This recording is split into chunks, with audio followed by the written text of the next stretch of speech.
And welcome, ladies and gentlemen, to the third round of the 10th season of the Bandit Racing League, presented by Full Send Racing Network. Well, what a season it's been so far, and what a night we should be in for tonight. And here we go. It's COTA, our first road course of the season. It's always something different. These road courses provide a kind of a new flavor to proceedings. We're used to the road or the oval style of racing here in the Bandit Racing League and the Geezer Authentics Xfinity Series. But tonight we try something a little bit different. We had to COTA, a racetrack that has been home to, well, not just Formula One for a number of years, obviously the premier Formula racing series in the world, but also NASCAR. NASCAR has come here the last couple of years and kind of introduced stock car racing to a very new sort of road course, something that really tests drivers in a way that maybe traditionally it wouldn't, because a lot of guys in NASCAR and in the series, perhaps not quite so used to road course racing. Tonight, of course, is the EvanWallMedia.com 25 here at Circuit of the Americas. EvanWallMedia.com, a sponsor we are very proud to support because, of course, it is our very own Evan Wall who joins us tonight. And Evan, I know that perhaps these road courses here, a road course like COTA, maybe not quite so much up your wheelhouse in terms of personal experience, but it's nonetheless great to have you sponsor in the race, and going to be great to have you joining us in the booth tonight. So tonight, first road course of the season. You've been here a number of years. What are you expecting tonight, and what do you think the EvanWallMedia.com 25 is going to have in store for us? I don't know a lot about road courses, but one thing that I do know is this is the biggest field that I have seen come out for a road course here with the Bandit Racing League, and I think it ought to be a lot of fun.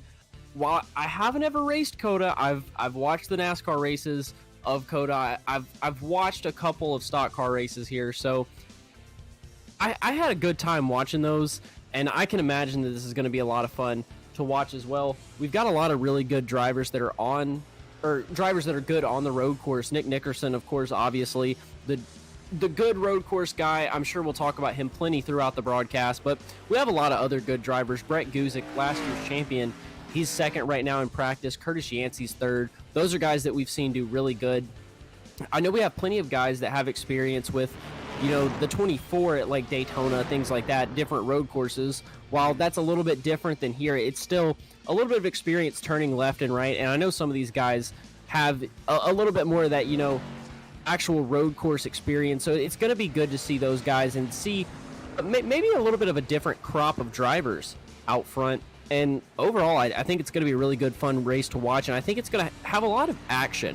And it's going to be a lot of different action than normal. So if you're not used to the road course races, it's going to be a little bit different to watch, but it's going to be less cautions, less cautions. We'll talk about that later, but less action as in, drivers that are maybe side by side and in big packs, but it's going to be more of really the big picture and watching drivers kind of hunt other drivers down and more watching the times. It's a different type of race, but I think it's going to be a lot of fun to watch.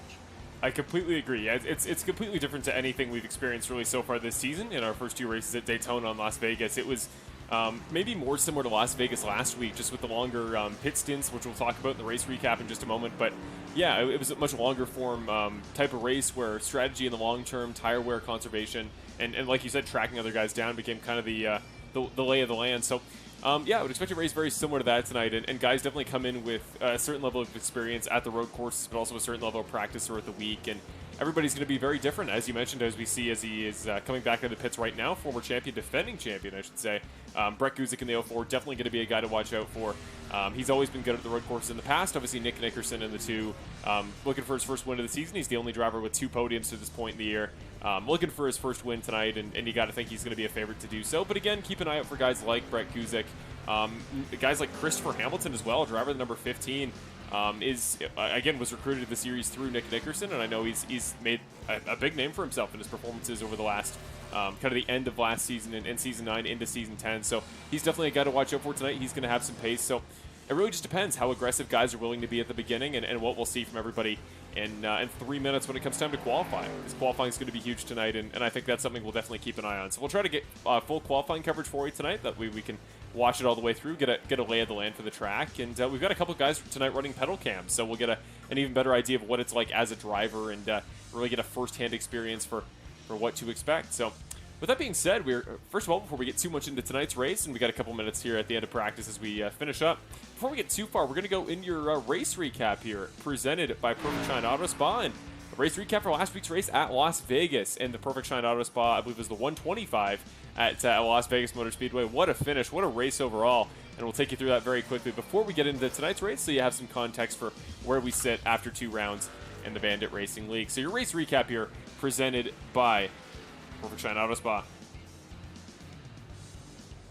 Now you're into your race recap. So again, it was the Perfect Shine Auto Spa 125 at Las Vegas. Of course, Perfect Shine Auto Spa, one of our major partners for the entire season. And we once again thank them for joining back on with us. And they will sponsor a number of races this season, but they started out at Las Vegas. It was Benjamin Lacey on the pole, and he and Ricky Hart Jr. would battle it out back and forth early with Cody Welch narrowly taking up the 3rd position there. And the 3 of them were dominant all day. 3 very fast race cars. And on the very first caution stint, it was the yellow flag series of pit stops won by Cody Welch. He would be pretty quick on pit road all day, but unfortunately not in the most crucial moment. There was Ismail Padilla crashing with Christopher Hamilton, who I just mentioned a moment ago. That was a pivotal caution that shook up the strategy. Presley Gilson and Jonathan Baker, you saw a moment ago. Some newcomers were battling it out. Then it became the battle of Cody Welch and Benjamin Lacey, the 2 guys trying to track down this man. He went on an alternative strategy, and on the very last lap you see here, Brett Guzik leading the race, a dropping gap.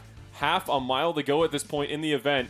Benjamin Lacey comes off of turn number 2, sees Brett getting closer and closer, and off of turn number 3, the pole sitter would go around the outside of Brett Guzik, who ran out of fuel. He would go on to take the win. Cody Welch once again coming heartbreakingly close to taking that first race win in 30 races since the start of his winless streak and Rockingham in Season 8. But it's Benjamin Lacey, the first driver this season to go from pole to the win, gets the clean sweep, and such a dominant drive. We were talking about it last week, Evan, and there you go. That was the conclusion of the Perfect Shine Auto Spa 125, but we were talking about it last week. Just, Benjamin Lacey's a guy in the past that we've talked about as being a really good strategic guy. Somebody that can really make a name for himself in regards to fuel conservation, tire conservation, who always kind of sneaks up at the end like he did a couple seasons back at Auto Club. But it was just flat out fast. He flat out had the pace of Cody Welch last week, a teammate there in second place motorsports. And he just showed us a new side to him tonight that I'm really curious to see if we see it maybe a road course that he's not quite so accustomed to my knowledge. But yeah, what did you think of that performance in Benjamin Lacey? And do you think he's a guy that we can start to consider in that upper echelon of overall drivers? Yeah, honestly, I think Benjamin Lacey has really been there for a while. He's had that talent, and he's really shown that talent for a long time. But he just hasn't been really considered up there just because some of those other drivers outshined him. Benjamin Lacey, he wasn't always getting all the wins. He would sneak a win, but he was very consistent with the finishes that he had, consistently finishing up front the past couple of seasons that we've seen him, at least.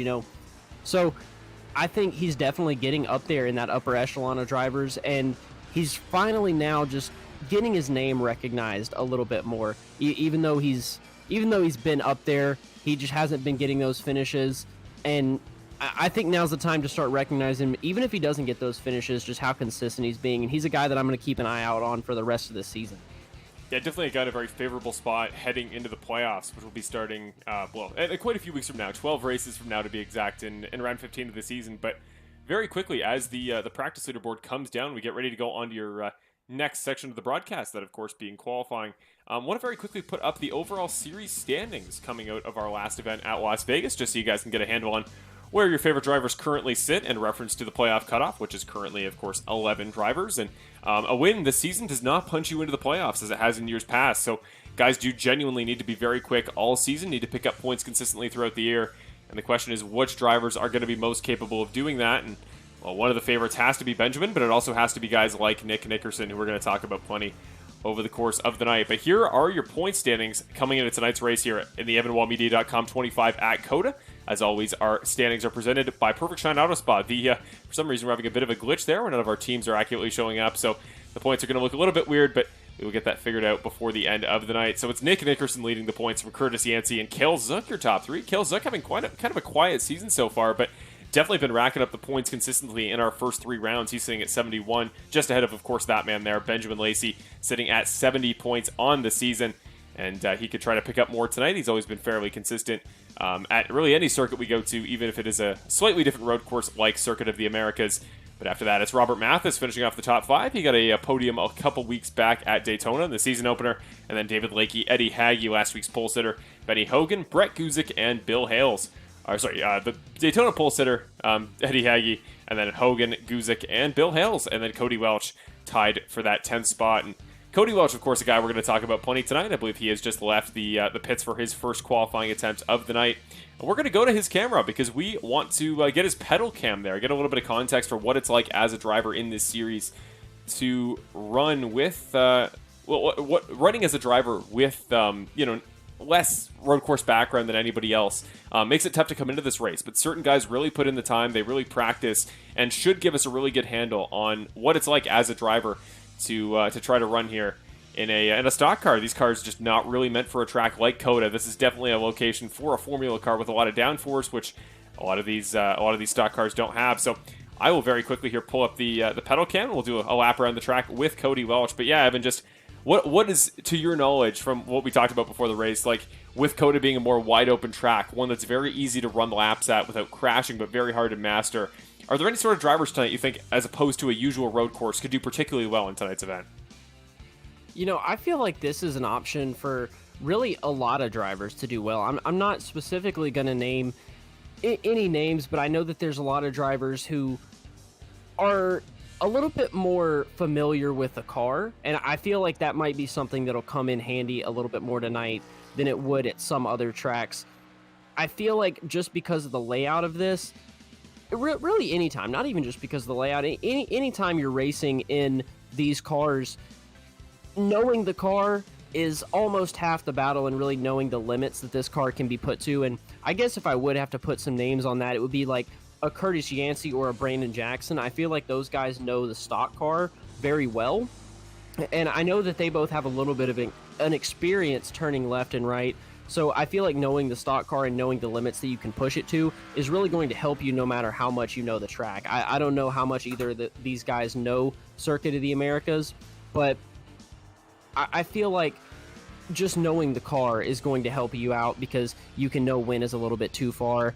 And you can also know, on top of that, almost what you can do with the car and how to save it once you do go a little bit too far. Whereas some of these other guys that aren't as familiar with the track, especially if they're not as familiar with the road courses, it may be a little bit harder. They don't know that limit that they can push it to, so they're either going to be a little bit slower maybe, or they push it just a little bit too far, and they're going to be spinning out if they can't control the car as much.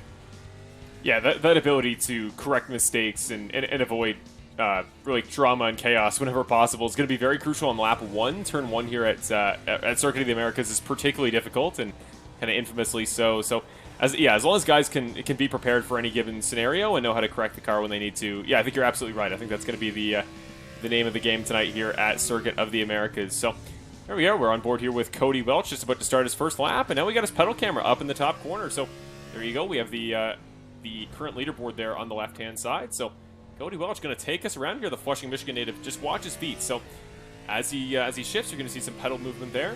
Going to go flat to the floor here on the gas as he comes up the hill into turn 1. This uphill left-hander at Circuit of the Americas is one of the trickiest corners on the entire service, road course or oval. And Cody finishing up his first lap here, sitting about 2 seconds down on Nick Nickerson. Andrew Bedrosian there, driver of the number 22, a guy who didn't qualify for either of the first 2 races of the season, but is on good pace tonight. He's a guy I know very well from the road course side. He was in my Snowstorm Open Wheel Racing Series on this channel this past year, so keep an eye on him. Brett Guzik goes to second, but here we go, seeing Cody Welch coming through the world-famous S's here at Circuit of the Americas, and some of the toughest corners on the entire service. I've said many a time, it's really about prioritizing your runoff and your exit off the corner rather than taking a conventionally tight line in every corner. So Cody's doing a pretty good job so far, taking it slow, taking it pretty calm, but you're seeing that his feet, just very subtle movements here. You want to be very gradual, so watch his brake as he comes here into turn number, I believe, 9.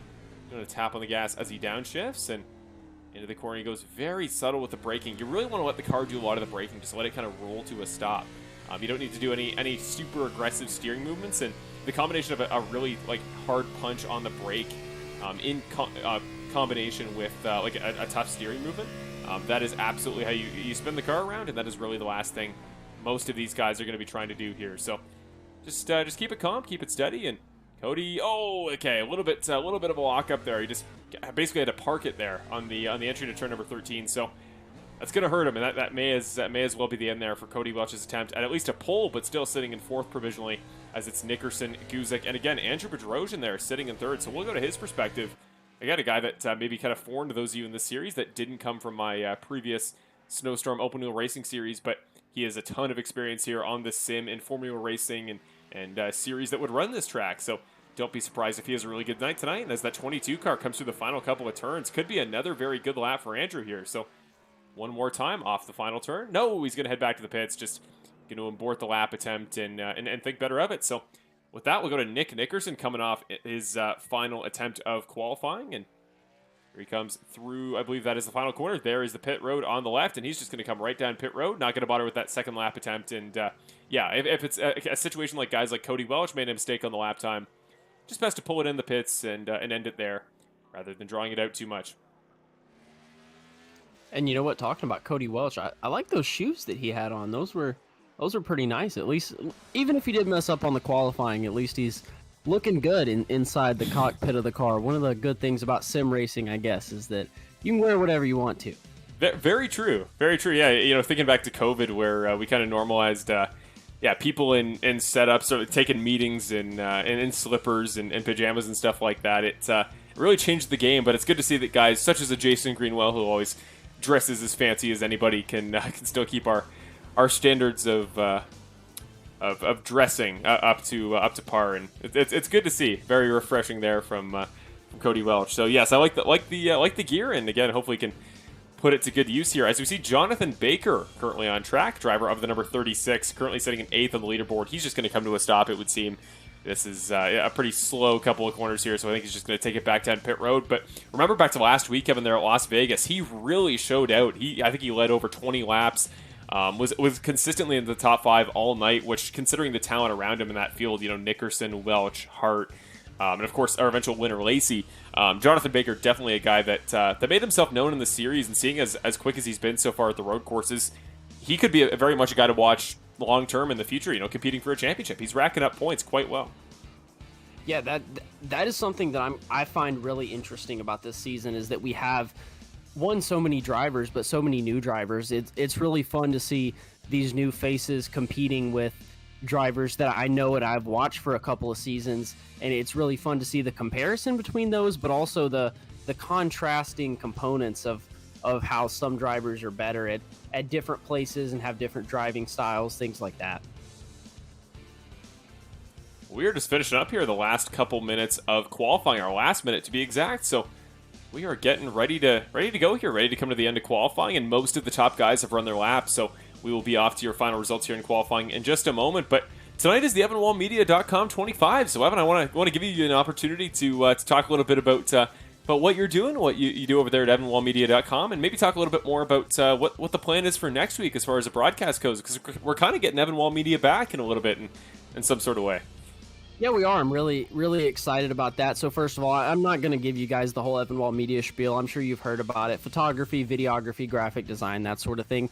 The only thing that I really want to plug with Evan Wall Media is I had a new video that came out. So if you guys are, I'm sure many of you have seen the Evan Wall Media YouTube channel. It's where the broadcast used to be, but I had a video come out on there, a little bit more creative style video. It's a recap of my cousin, actually. He drives a late model. He was racing at Montgomery Motor Speedway. So I did a little video there. I think it was a lot of fun, and I would love if you guys go check that out. It's about a 8-9 minute long video.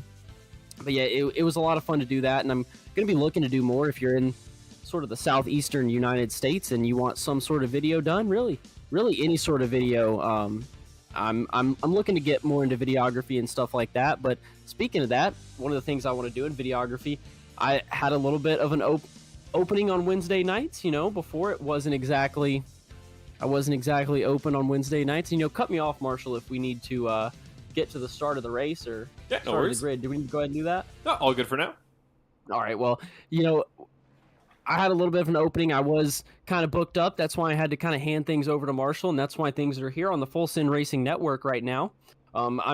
Marshall's done a great job, but one of the things is that me and one of my friends and Marshall, we're all going into actual broadcasting, hopefully, as we move on and progress with our careers. And, Bill did a great job he does a great job of helping us out and really getting us to where we want to be as people and as broadcasters, things like that, So one of the things that that Bill does a great job of, is helping us to better ourselves and be better. And Marshall wants to go into commentating. I want to go more into the directing side, and so that's one of the things that we're going to do. I'm going to do a little bit more of the directing, do a little bit more of the behind the scenes stuff, and hopefully, since I'm not going to be focused on commentating, I'll be able to make that look a little bit better. And since Marshall isn't focused on what's going on the screen, he can make his commentating a little bit better. And I've got a friend of mine that's coming in as well, and we're hopefully just going to make the broadcast overall better, and we're going to get a little bit more of a real-life situation in with a commentator, director, and producer. That way we can get a little bit more real-world experience in as well. Exactly. Very well said. So yeah, just going forward in general, we figured it would be a better use of our abilities and our particular skill sets to kind of refine the way we did these broadcasts. And it all starts next week. So next week when we head to Auto Club, it'll be kind of a different format, but generally speaking, same channel, same time, same place, just a little bit of a different setup. But we are now ready for tonight's event. Starting lineup, as always, presented by Perfect Shine Auto Spa. Here is your starting grid for tonight's race at COTA. Nick Nickerson lines up on the front row alongside Andrew Bedrosian sitting there. Brett Guzik sitting there on the outside of the front row. Andrew Bedrosian on the inside of the second row. Then it's Cody Welch starting on the outside of row number 2 alongside Christopher Hamilton. Then after that, it's Jonas Lazater on the outside of row number 3. Great qualifying performance for him. Alec Daffin and Jonathan Baker on row number 4. Ricky Hart Jr. and Mark Allen Bivens, row number 5. Benjamin Lacey and Tony Hilbrand's not in that order on row number 6, start alongside one another. And it's Brandon Jackson and Michael Campbell. Kel Zook and Sean Britt roll off on row number 8. Moving down a little ways after that, it is Ricardo Bernal alongside the Canadian Joshua McQuiggan, starting ahead of Kevin Foster, GFR Racing driver, alongside Mason Flagar for Double M Motorsports. Young Guns Racing. They've since been rebranded. We'll fix that for next week. Jackson Knock and Connor Zook start alongside one another on row number 11. Jumping ahead now to row number 12, it is David Lakey and Charles Oberg. The fan favorite Hunter Henry and Keegan Clark. After that, Benny Hogan and James Hartley start 27th and 28th. It's Ulrich and Greenwell, 29th and 30th. Nolan Gross and Terry Condis. Bill Harkins and Christopher Ferrara. Moving down towards the end of the grid, it'll be Alan Castle, Eddie Hagge, Connor Gibson, Hayden Paul, Trey Ellis, Anthony Caetano, John Graham, Brett Grunwald, Curtis Yancey, Garrett Hall, Andrew Zook, and Jason Romy. That is your grid for tonight, and we are ready to get going here at Circuit of the Americas. What a race we are in for. First road course of the season, and what a way to start it off. Waiting. Green flag. Nickerson in control of the field. The former champions alongside one another on the front row, up the first turn hill, into turn 1 here at Circuit of the Americas. Everybody hard on the brakes as we come up to turn number 1.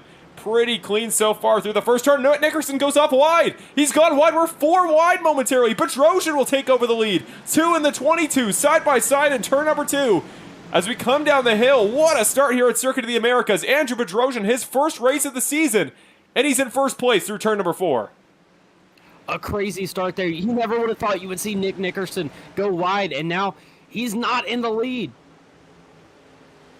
Exactly. First turn at a road course. We haven't seen Nick not be leading on the first lap in at least 5 or 6 road course races in this series. What a start for Bedrosian. Look at the line of cars snaking through the S's here at COTA.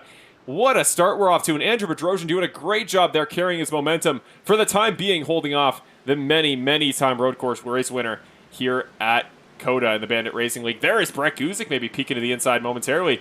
Brett Guzik and Cody Welch there, the 2 drivers behind Nick Nickerson as we come through turn number 9. A number of guys getting good on the power. Alec Daffin there in the 48 car is going to settle in behind Jonas Lazater. He's going to be in a pretty favorable spot here coming down the long straight. You see the 48 and the 15 car side by side. That's Hamilton and Daffin. Jonas Lazater has moved up a spot ahead of Christopher Hamilton there. He has moved up to the 5th spot. But up front here, this battle, this 3-headed serpent that we call this battle for the lead. The 22 and the 2. Nick hard on the brakes, late into the chicane. They make contact. The 2 into the 22. Contact, but they keep it going. Incredible racing here early at COTA. He's going to send it in. The 22 just takes the inside line, muscles his way down, loses the back end momentarily. He's going to be late on the power, so Nick might get the spot back. He does. Andrew Bedrosian fought to the bitter end here on lap 1, but a mildly aggressive move from him got countered by Nick Nickerson. And suddenly the 2 car at the end of the first lap, just as he was at the beginning, is now your race leader once again. Crazy battle here. One of the hardest battles that we've seen on a road course in a long time, and now it's really between Bedrosian and Guzik, but it looks like Guzik has that position as well. The 22 going to fall back to 3rd. There you see some damage on his right side. Yeah, it doesn't surprise me. There was some strong contact between himself there and Brett Guzik, and here is the back perspective of Andrew Bedrosian's car as he comes up the hill. Cody Welch not too far behind, but back up to turn number 1 for the second time. You're starting to see guys, spread out a little bit, which is going to be kind of the way of things tonight. Guys can only run that close as we saw in that lap 1 battle for so long before eventually they just want to focus on making it around the track, which is already extremely hard to do so in these Xfinity cars. And the longer you spend running side by side with somebody, the more you burn your tires up and the more you risk contact, which is really the last thing you want here. Mark Allen Bivens doing a great job so far. Ricky Hart Jr. we see there in the number 1 car, currently sitting in 9th. He's running well, but Mark Allen Bivens arguably running even better. He's up 2 spots from 10th at the start of the race, already up to 8th. And, well, he is your most improved driver last season and your first winner of this season for a reason. Don't be surprised if he has a pretty good night tonight. As Christopher Hamilton now starting to make some real progress there on the back bumper of Cody Welch. Same with Bedrosian up front on Guzik, but what has not really changed in the last lap is Nick Nickerson. That gap now up to 2 seconds. He is pulling away up front, side by side again. Bedrosian and Guzik. Brett going right into the grass. Got so wide that the car fishtailed on the exit. Brett Guzik trying to find every piece of track he can in this battle with Bedrosian. What a start we've had in the 22 car back to the inside, trying to get up to second once again. Side by side down the straightaway, going into the corner. Guzik's going to be on the outside a little bit later, turning in, and he's going to go wide again. Yeah, Brett Guzik just trying his best to focus on the roughs, which is good. He sends it down the inside into turn number 15. Big move there by Guzik, more aggressive than you usually see him. He has to back out as Bedrosian takes the line there off the exit. Going to go right to the outside as we pass the timing pole there in the background. This battle, as it continues, going to give more time for Welch and Hamilton to catch up. Further back in the field, we've seen Connor Zook go around, but we got to wait until we see this battle progress a little further before we can jump back to that. What a battle we've seen here all throughout the top 10, really, at the start of tonight's race. 4th, 5th, 6th, and 7th, as well as Nick Nickerson's spot, have not changed since the beginning, but everywhere else throughout the field, there are battles aplenty. Looking at our biggest movers of the race so far, Mason Flagar a little ways further back, driver of the number 72. He's currently sitting in 13th. He started 20th. Great start so far for him.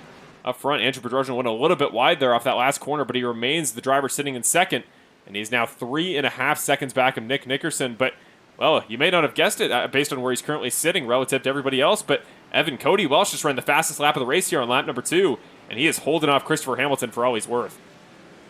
Yeah, that really doesn't surprise me. Christopher Hamilton has been right on his back bumper for a couple of laps, and it seems like he might be pushing Cody Welch just a little bit, but it's getting Cody Welch to run fast. He's pushing it to his limits, and he's doing everything he can to catch Brett Guzik and Andrew Bedrosian up in front of him. Meanwhile, Nick Nickerson is sort of running away with it, but not too much. He's not extremely far ahead, and he's got this little pack right here behind him that if Nick makes any little mistake, they're going to be right up on him. Yeah, I think the big problem with this pack, though, is just how aggressive the battling's been. Like, Nick is now in smooth air, clear air, no slipstream from behind. He can just focus on running his line and focus on basically running it like a practice or like a qualifying lap. And these guys in behind, Bedrosian, even if he's single file through most of these corners, there's always the looming threat of Brett Guzik right behind him at this point, which means he really can't get all that wide to focus on his runoffs as you need to here at COTA, because he's got to make sure a guy like Brett Guzik doesn't just jump down his inside in every corner, which Brett, is typically a pretty conservative guy as far as driving style, but here he comes. Maybe not. Look as they come through turn number 12, I believe. Brett Guzik manages to settle back into line, but Bedrosian there getting pretty aggressive with the block there onto the apex of the turn. But for the time being, we continue this great battle, and now here comes Welch and Hamilton. They are right on the back bumper of Brett Guzik there through turns number 14 and 15, coming towards the end of the lap here at COTA. This is a long racetrack. We're only 2 laps in here, and it's going to be 22 to go next time by, but these laps are about 2 minutes and 15 seconds. The pole time by Nick was a 2:13, so going to be some longer laps here at COTA. Settle in, folks, because the great racing we've seen so far is not looking to end anytime soon. And this battle continues on for second. And you know what? That's something that is a little bit surprising, as we saw the 22 get a little bit sideways off of that corner, and the 04 Brett Guzik looking down to the inside. Doesn't look like he's going to be able to take it this time, but he is still right on his rear bumper and doing everything he can to, at the very least, put pressure on Bedrosian. But yeah, as I was saying, the 85 of Cody Welch making the dive bomb down to the inside. He might get 2. He's going to slide through. Oh, that was a primordial send there. Guzik just got Bedrosian there in the background. I think Andrew had to dive out of the way to avoid the sliding Cody Welch there, but Holy cow, like, Evan, that was the latest breaking point I've ever seen in that corner, and I thought it was going to work for a split second. Thought we might see one of the moves of the year, but yeah, the car just couldn't handle that. Couldn't get slowed down in time, and now suddenly not only is Guzik by Bedrosian, but now Christopher Hamilton's breathing down the back of these guys' necks, and despite all of the great racing he's done in our series, I don't believe he's ever scored a podium before, so could be a big day for Christopher Hamilton there, sitting in the third spot, and he's going to have a great view of this battle up front, so we'll go to his onboard perspective. Look at Guzik going a little bit wide. We're double file in front of him coming down to turn number 9. Nickerson, you see up there in the background, he's now 6 seconds clear of the race leaders. He is just pulling away now. Bedrosian down to the inside of Guzik once again. Late maneuver there on the inside, and usually at COTA, the more powerful line is the outside line, the one that gets a better run off the corners and can carry a little bit more speed, but we've seen so many late attempts there on the inside, just guys sending it down the inside corner. So interesting style we're seeing from these guys tonight, and more aggressive than I think we're used to, Evan, at these road courses. Yeah, much more aggressive than we're used to, and much more aggressive than I expected. That's what I was trying to say a little bit earlier, but I never got a chance to. There was so much happening. Brett Guzik going wide again. They're going to be side by side, the 04 and the 22, side by side going through the corners. And again, Bedrosian going to try the outside. Should get a better run, especially because Guzik hits the curb there on the inside line. They're side by side through turn number 16. Bedrosian still has the nose under, but it's going to be close. Going to be very close here through 18 and 19. Into the final couple of turns here. Hamilton just waiting for his opportunity. Guzik, incredible job to keep the power down around the outside line, and he holds him off there for the time being. It's still the 04, the 22, then the 15, your top 4. And Cody Welch back there in the 85, rounding off your top 5. Yeah, and Bedrosian right on his bumper, and by right on his bumper, I don't mean he's a little bit off of it. He was literally right on his bumper. Could not have been closer, almost pushing the 04 of Brett Guzik through that last corner. Here comes Hamilton, going to think about the outside line. Might get the crossover done here in turn number 1 if he nails his breaking point. Not too bad, but Bedrosian squares it off beautifully, nails the corner, and holds on to third for the time being. Again, Andrew, his first race in the series. He tried to qualify for both Daytona and Vegas. Was unfortunately unsuccessful, but these road courses where he's more apt, definitely proving to be his strength right now at the moment. And he's got incredible pace here early at COTA. Welch, you saw in the background there, just took a massive jump off one of the inside curbs. He does it again. He is just pounding those inside yellow curbs there. And you can do it for a little bit, especially to square off the corner, but eventually that's going to start to damage your car, and the last thing you want to do on only lap 4 of a race here at COTA is start putting damage on those Xfinity cars that are already so tough to drive here at COTA. Yeah, but what I've been trying to say for forever, it seems like, is I did not expect this racing to be so hard. I expected guys, I expected it to be a little bit crazy first lap, first turn, maybe even the rest of the first lap, guys really battling it out for position, but then I assumed that I would see these guys kind of settle in as we see Ricky Art Jr. going a little bit wide down there at the bottom of your screen. I expected these guys to just settle in and kind of run a little bit single file, at least for a couple of laps till it got a little bit closer to the end of the race. But no, these guys are really going after it. Maybe now that we're through lap 5 or working on lap 5, we'll see these guys start to settle down. But the way they're racing right now, I don't expect it at all. They're really going for every single inch that they can, I guess. When you don't have any cautions, it's only local cautions unless, the track is completely blocked, and it's such a big track that even if something big does happen, there's a really good chance that it's not going to block the whole track for, 2 minutes for the lead driver to get back around there. So I'm assuming that we're not going to see a caution here today. I guess you've got to get every single inch that you can. Yeah, a very decent possibility. Great point. Last week at Las Vegas, track position came down to, where you were relative to a caution. I know Brett Guzik got kind of, at the beginning there, kind of screwed over by that a little bit. So hopefully we don't see too much of that tonight if we do get a caution. It would pack the field up, but, it can definitely put the kibosh on a couple guys' races who could otherwise do quite a bit better without one. So hopefully we don't see that happen to anybody tonight. But Curtis Yancey, just going to jump to him quickly. He started in 43rd position. 4 laps in, he's up to 15th. Just Curtis is a guy, I don't know why he didn't qualify tonight, but he's always been quite good at the road courses in the past, and another guy that knows these cars quite well, who can be comfortable with the way he approaches making aggressive passing maneuvers, which he's very used to in the past. And big move there on Benjamin Lacey. That'll be for 14th. So Evan, we're seeing some of these guys further back flying through the field. There you see Kevin Foster hits a curb. Brandon Jackson locks up in front of him. He could be up to 12th in a matter of moments, starting from 43rd 4 laps ago. Yeah, it's a great job moving up the field by the 51. We've always known that Curtis was a great driver, and he can really control the car. He's one of those guys that I talked about a little bit earlier that I feel like he knows stock cars very well. And I feel like he's showing that, it doesn't matter how much you know Circuit of the Americas or whatever racetrack. And I don't know, for all I know, Curtis Yancey could be an ace at this track. I don't really know, but just knowing the race car can help you out a lot. I feel like that's almost half the battle. Well, he is right behind two experienced veterans of the series. Kevin Foster, of course, a former champion, the only two-time champion in Bandit Racing League history a number of seasons ago, as well as Brandon Action Jackson, a guy who's been in the round of 8 and the round of 4 in the last 2 seasons here in the Bandit Racing League. So two extremely talented drivers here he's sitting right behind, and potentially guys that, as well as they know the car, just don't have that flat-out pace at the road courses, that flat-out understanding of the sort of dynamic of racing that Curtis Yancey clearly seems to. Benjamin Lacey, the late send here on the brakes.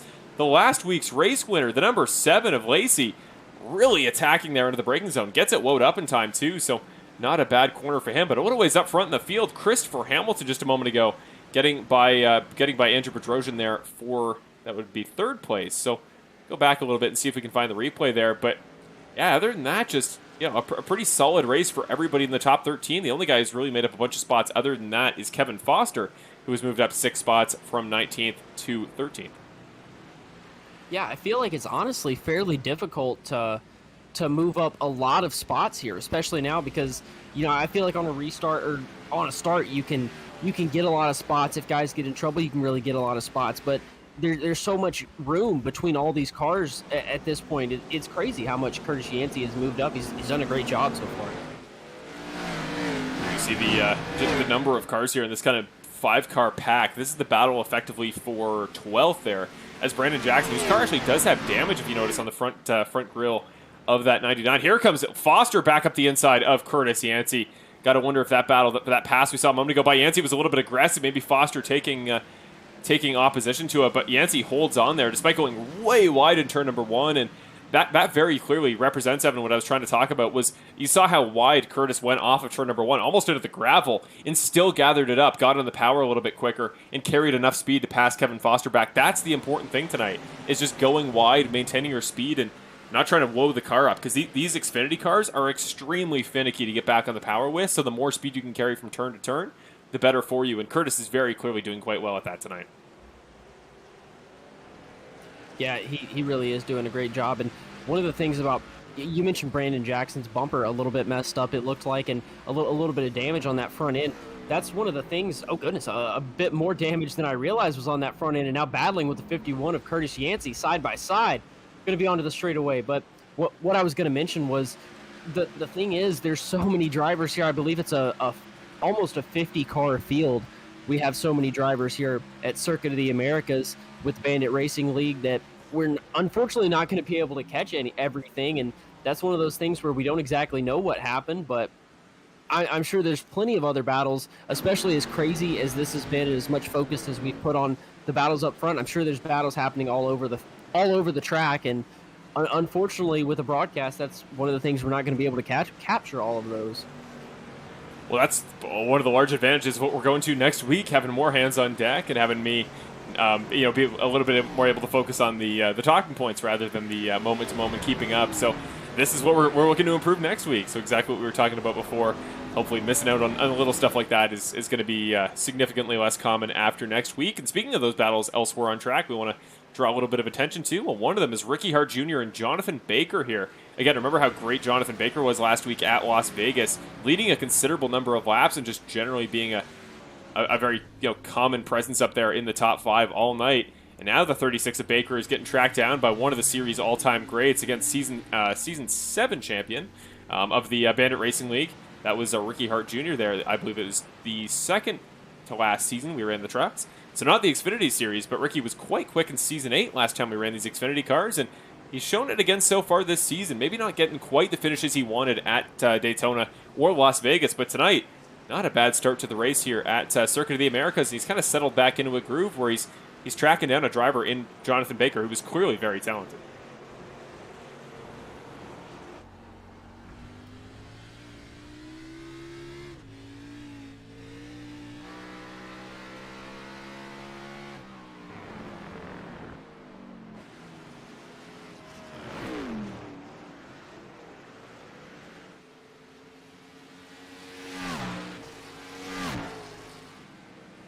Back to this battle again. Just it's actually more of a three-headed battle, really, between Baker, Hart, and Mark Allen Bivens sitting there up front ahead of everything here.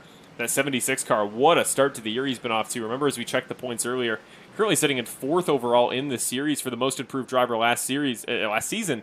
And after a win in the season opener at Daytona, not a bad points haul at Las Vegas. What a year it's been for him. Ricky Hart just sends it up the inside. Didn't make any attempt to go back out left to square up the corner. So that's kind of been the move of the night so far here tonight, Evan, is just, with these wider corners where normally if you're running as a driver, you want to focus on going back out wide and then cutting back in tight. But guys tonight are just taking an exception to that, and they're saying, no, I'll just send it right up the inside of you. And, what are you going to do? If you block me off, suddenly you're getting turned around. So it's working so far. It's been a very different race to what we're used to seeing here in the Bandit Racing League as far as road courses go.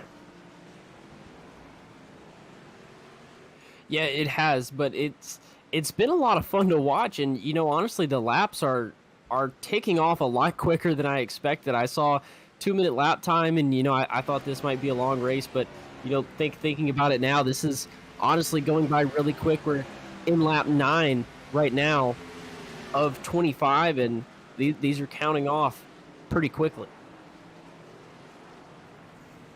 Again, watching this battle here between Alec Daffin and Jonas Lazater for 6th. Daffin up 1 spot, Lazater down 1. So you got to think these two passing one another. It's been the only movement as far as their races are concerned so far. So we will jump back a little bit again. And again, this battle between Jonathan Baker and Ricky Hart. Remember, Ricky just got by a moment ago in turn number 15 last lap. And Baker now settles back in to try to track him down. Further back, though, we're trying to get a little ways throughout the field, trying to check in on other battles. There are a number of little skirmishes going on. Going back to Brett Grunwald here. This is the battle for 41st position, but he is in a two-headed battle here between Eddie Hagge and Hayden Paul. Whoa, there goes Brett Grunwald right as we go to him. The old commentator's curse, and the 18 car loses it off the exit of turn number 14. So now it's just Hayden Paul and the very hard-charging Eddie Hagge there in the number 97 car. And these are going to be guys that just don't probably love road course racing quite so much. I know Eddie Hagge, definitely more of an oval guy. Historically based on his ability in the series. So we'll see if potentially Eddie can, build up a little bit more speed. And I know the other guys on the track are quite a ways ahead, but it is a long race. And as quick as it's going relative to a usual Bandit Racing League Series race, there's always more time to track down a couple more spots. So keep an eye on Eddie Hagge as the race goes along. But back up front, really the closest battle on track now in the top 5 is between Cody Welch and Andrew Bedrosian, who sits about a second up the road.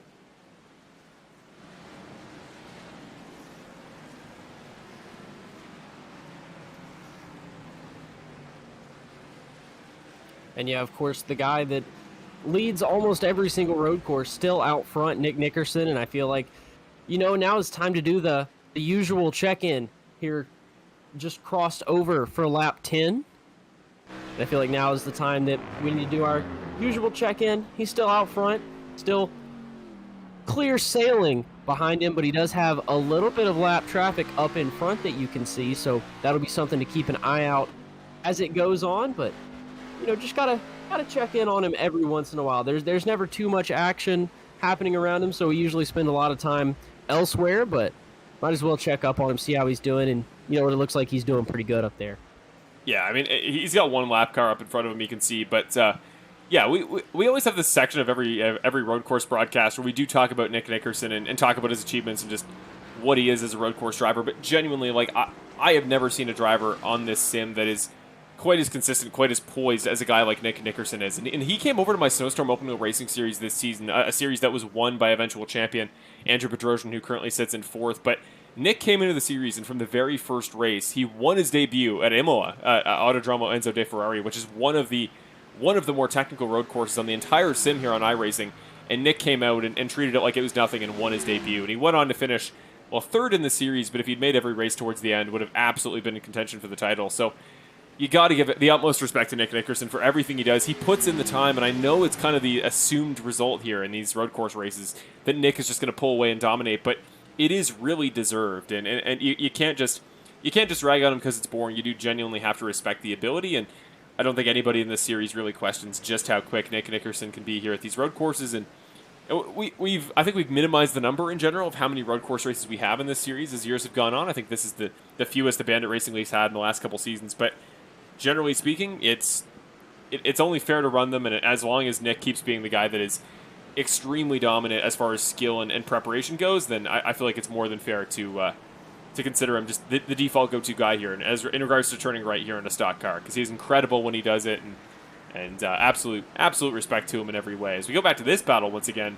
between now Ricky Hart and Mark Allen Bivens, as Jonathan Baker in the background there. Big slide by the 36, but he keeps it on track, and he will continue to watch this battle up front for 8th. Yeah, I completely agree with what you were saying about Nick. He's a really great driver, and I think pretty much anyone who's racing in the series realizes that and knows how great of a driver he is, and really respects that. This battle is really heating up between Mark Allen and Ricky Hart Jr. and a little bit of contact there going on to the straightaway. The one car going to be sideways. I almost said the 64. The one car going to be sideways. Yes, everybody really respects Nick Nickerson, and you really have to respect him. Watching it, you truly don't see how great he is. He does a great job, and he's also a great guy. So, yeah, have to respect him. Yeah, Nick does so much for the series in general, and in regards to working as an admin and giving us insight here into the road course side of things. We see in the background, Jonathan Baker did get Ricky Hart Jr. back coming up turn number 1 hill. I think Ricky just got too far on the brakes and left the door open for the 36, who now gets by. But yeah, Nick does so much for the series, and again, as a lot of drivers in the series, you come to these road course races, and like we heard from the interviews last week with guys like Benjamin Lacey, it's just kind of the assumption that Nick's going to be the dominant force, but everybody has the opportunity to put in the time to improve to his level. It's just so absurdly difficult to get to that point, and until somebody does, I think it's going to be it's just going to kind of be his title to take away. And of course, we have a long ways to go here. As we see Brandon Jackson get really loose there coming off of turn number 6, but he gathers it up and remains in 15th, trying to track down Benjamin Lacey, last week's winner for the time being. But I'm gonna see what I can do, Evan, when I hop in this series later this year. And this battle between Bedrosian and Welch for 4th really heating up as Cody continues to get faster each and every lap. But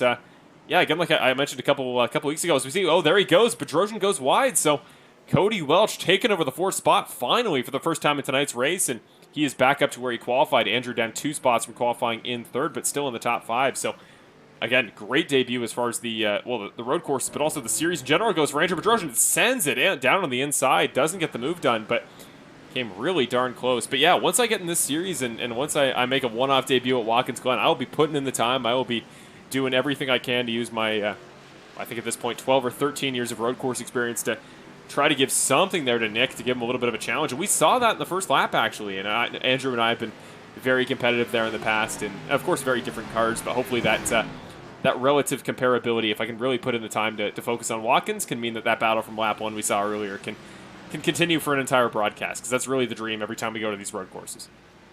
Oh yeah, that's going to be a lot of fun. I want to see that 95 Xfinity car on track, and you know what? I want to be one day we're going to have an interview where I will be interviewing you. Even though I hate to be the one doing the interviewing, I would much rather be behind the scenes. I will gladly be the interviewer if that 95 Xfinity car of Marshall Crocker Jr. is in victory lane. Well, look forward to that, everybody. And yeah, if not victory lane, I can at least try to guarantee you guys a top 5 or a podium. Well, of course, you can't guarantee how it'll go, but Watkins is a track that I've run for quite a while. So look forward to that. I run the 95 here in the Xfinity car. So look forward to that later on in the season when we get to Watkins Glen, but we will talk about that a little bit more in future weeks. This battle is not over. Andrew Bedrosian all over the back bumper here of the number 85 of Welch, and not really giving him any room to breathe. Usually at these tracks, when somebody's trying to put pressure on somebody else to make a mistake, they do it by just kind of running closely behind them. Whoa, he just made contact with it. He just bumped into the back of Cody Welch. We're starting to see some contact here between the 22 and the 85, and Andrew in the past has been known to be a pretty aggressive driver, kind of similar to a Curtis Yancey, but on the road courses. And both guys extremely talented. Both guys have had their wins in the past, but I don't know if Andrew's going to make a bit of an impression here on these guys in his debut in the series the longer he keeps making incidental contact with guys like Cody Welch. Yeah, he's definitely being really aggressive. And you know what? Honestly, that's something that I really like to see. I like seeing a driver that, even though he's a great driver, and I'm sure he's been around a good bit of these guys, he hasn't been around as many of them on a track. Oh, as we're going 3 wide into the corner, the 22 with a hard send down into the corner. He's got the lead, but we'll see if he can hold it. He's not going to be able to. Going to give up the position to 85. He's going to be back in front of him. But as I was saying, I think it's great to see a driver that isn't as familiar with some of these guys. We see Nick Nickerson, Brett Guzik, Cody Welch. Those guys, they all know each other really well from how much they've raced around each other. But Bedrosian really, he hasn't raced around those guys as much, and it's really, I really like seeing somebody have the confidence to come in here and really give them the bumper and really be aggressive towards them. Yeah, I mean, it definitely shows an amount of confidence that maybe you don't usually see from rookies in the series, and that confidence can definitely transfer into a very productive manner. But for the time being, it has just been the Cody Welch show, and in this battle from start to finish, every time Andrew is able to get an advantage whatsoever, get by on the inside, well, Cody has the more advantageous outside line and fights him back. So now we're going to try to get by. I believe that is the 31 of, is that Presley Gilson, who was very quick last week. So if it is, it's considerably, no, Connor Gibson. I was close on that one, but yeah, the lap car of Connor Gibson going to go all the way to the left-hand side of the track and let your two race leaders in third and fourth by. And this is the battle for the final podium spot because Brett Guzik, we have failed to mention thus far, has pitted there. So he's down into the 10th spot there. So still a top 10 despite the pit stop. But yeah, Brett Guzik again, I mean, has yet to score a race win this season. But Evan, he came about as close as you can get last week at Las Vegas. And that was a very memorable performance. One of the most, I think one of the most memorable we've ever seen here in the Bandit Racing League as far as a finish goes. And yeah, Brett tried it there on fuel last week, got creative, and it paid off for him. So potentially being the first guy to pit tonight, I would have said he'd want to split the race about in half, and that's what he's doing tonight. So we'll see if that strategy call is the one that pays off for him. But he is back into 10th position, and will now try to work his way back through on new tires. Yeah, Brett's a guy who I feel like he probably knows that, especially the way his race was going, he wasn't just going to run down Nick Nickerson necessarily. He was running in second. He was running a great race, but there wasn't any running down Nick Nickerson unless he had some sort of problem. And, coming in maybe a little bit earlier than some of these other guys, it may end up paying off. It really won't hurt to try it out, especially with how far these guys are spread out. Like you said, only down to 10th, I believe, after coming in on that pit stop. So you're not losing a whole lot of time right now. Might as well try it out as much as these guys are spread out. As now we're seeing a little bit of a jumble here, being led by the 76 of Mark Allen Bivens. Yeah, and speaking of the guys, Brett Guzik has to get by on new tires. Brett Guzik down the inside of Curtis Yancey there, so he's going to take over 9th spot. Curtis Yancey for the first time up 33 spots, finally loses one. There's another one. The 04 down the inside of the 36, late on the brakes and gets it done.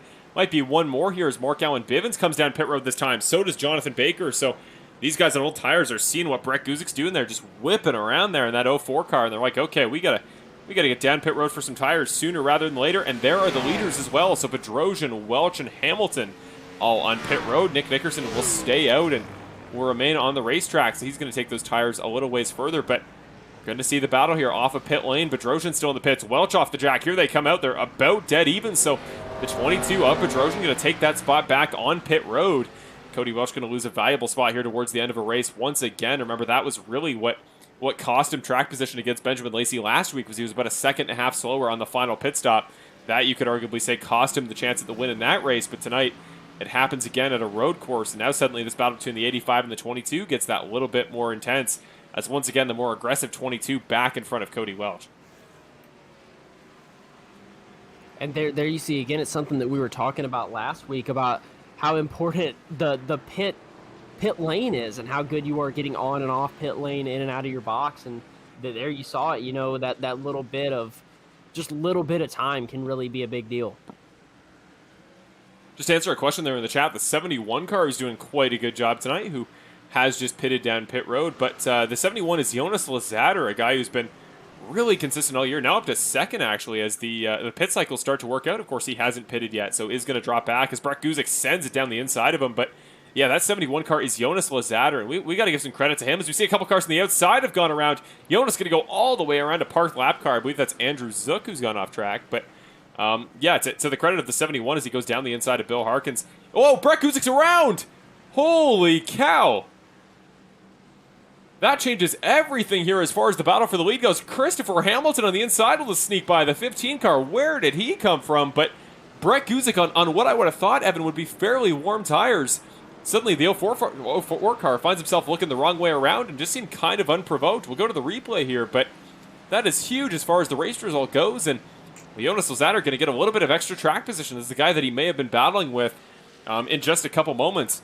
Goes around in front of him.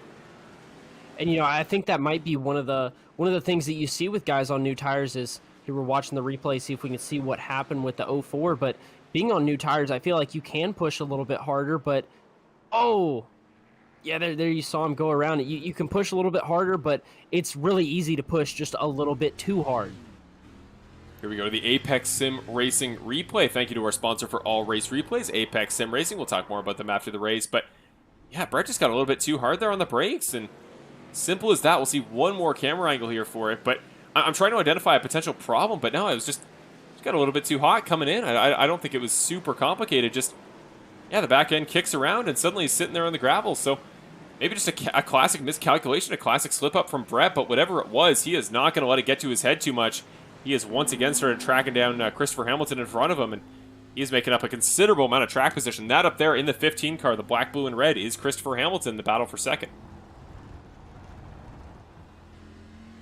And Nickerson, I believe, has now come down pit road, and he has. He just pitted a moment ago when Christopher Hamilton did. So there you go. Your race leader, Nick Nickerson, has now done the, well, perhaps the only real chaotic part left in tonight's race, and that is pit road. The exact thing that back at Road America in Season 8, towards the end of that season, cost him a race win at Road America when he got a foot cramp in the pits and proceeded to accidentally make a couple mistakes there as a result. So that cost him that race, but tonight, that kind of outlier there, what you call it, variable, is out of the way. So now Nick just needs to bring it home, get in the zone a little bit. And 11 laps is a long time here at a track that's over 2 minutes long, but with an 18-second gap over the battle for second, you can be pretty confident that he's gonna start to chug away a little bit and just kind of do his thing. Back to this battle here for fourth, and it has swapped around in the time we were looking at that Brett Guzik incident. So Andrew Bedrosian back down into fifth, but I don't think the entire broadcast, Evan, since maybe lap 3, the 22 and the 85 have been separated by any more than about a second. So I do not anticipate this battle to end anytime soon, but what a battle it's been again. A veteran like Cody Welch and a very new newcomer in his very first race in the Bandit Racing League, like an Andrew Bedrosian. Seeing two guys in very different levels of experience square off is really interesting, and I know that this probably means a lot more to Andrew, you could argue, for where he's currently sitting right now than a guy like Cody Welch, who at this point in the season, really, I think he's just looking for podiums and, more importantly, race wins.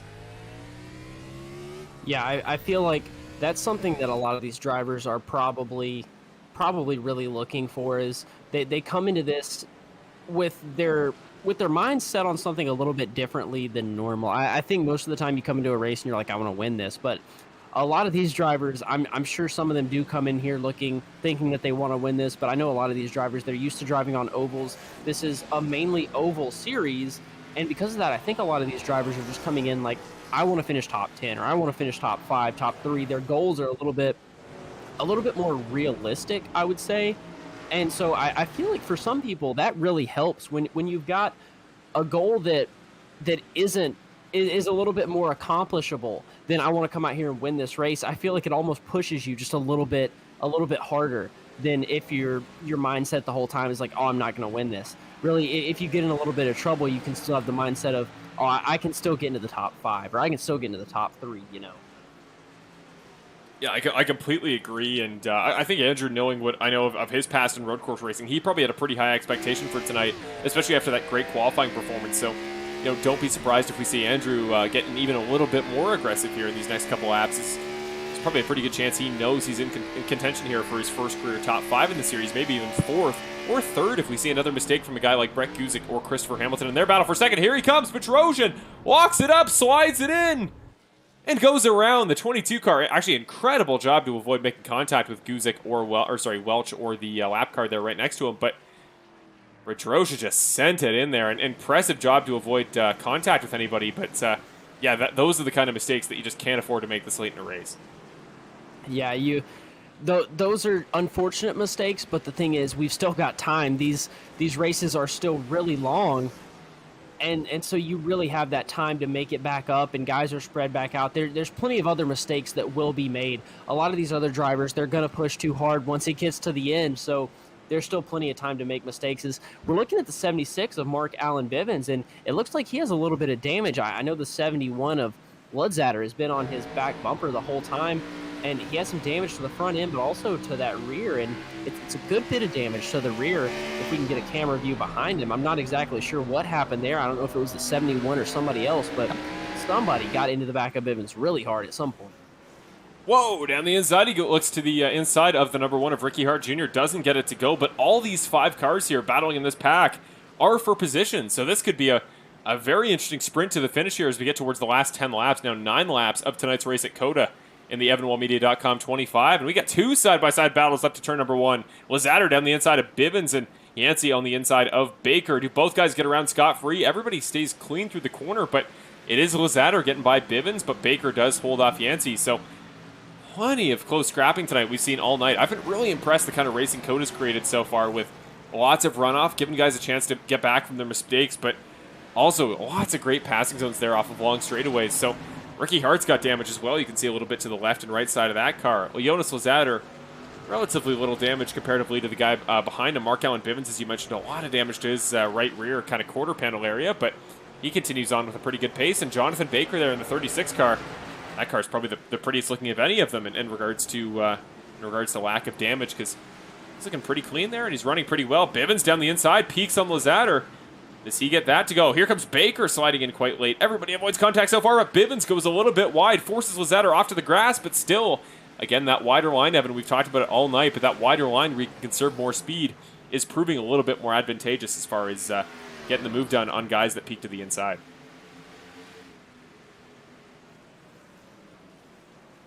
Yeah, and this battle was getting really strong, but starting to single file out just a little bit, but that doesn't mean these guys are getting less aggressive. Oh, stacking up a little bit. Some contact between the 76 of Bivens and the 51 of Curtis Yancey. Yancey had to check up, and it looks like the 36 of Baker is going to be able to get under him. He is.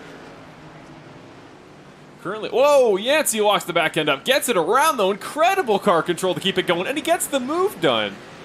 Holy cow there by Curtis Yancey. Great piece of driving there by the 51. He holds off Baker for the time being, and he is back up into the top 10. That battle there at the end of this pack of 5 cars, that is for the 10th position. So great job there by Curtis Yancey. I was just about to say all 10 cars here on track, or sorry, all 5 cars here on track that were within 1 second of another car. All of them were in this battle, but since then we've seen Mason Flagar make up some ground on Tony Hilbrand's. This battle is right in front of your race leader, Nick Nickerson, trying to get by these 2 guys, and I believe he may have gotten by 1. Yeah, he did just pass Mason Flagar, the 72 for position, but now needs to go by former Final Four contender from last season, Tony Hilbrands, who I'd imagine will probably move out of the way and make it pretty easy for him. But yeah, this is the lap traffic we were talking about for the race leaders a little bit earlier, and as responsible as I know Nick Nickerson is, and most of the guys in the series are, in regards to giving laps back, you always get that little bit worried, Evan, when you start to see guys battling it out in front of you, and the question becomes, are guys more focused on giving the leader track position, or are they more focused on, their own race? And at the point where you're frustrated, you're sitting down there and maybe 20th or 21st, and you're getting passed by the leader, sometimes you're going to be a little bit more inclined to focus on your own race and not really give up position to the race leader. So it's definitely a variable to think about, but right now this battle for second is heating up just as those battles from 8th to 12th were.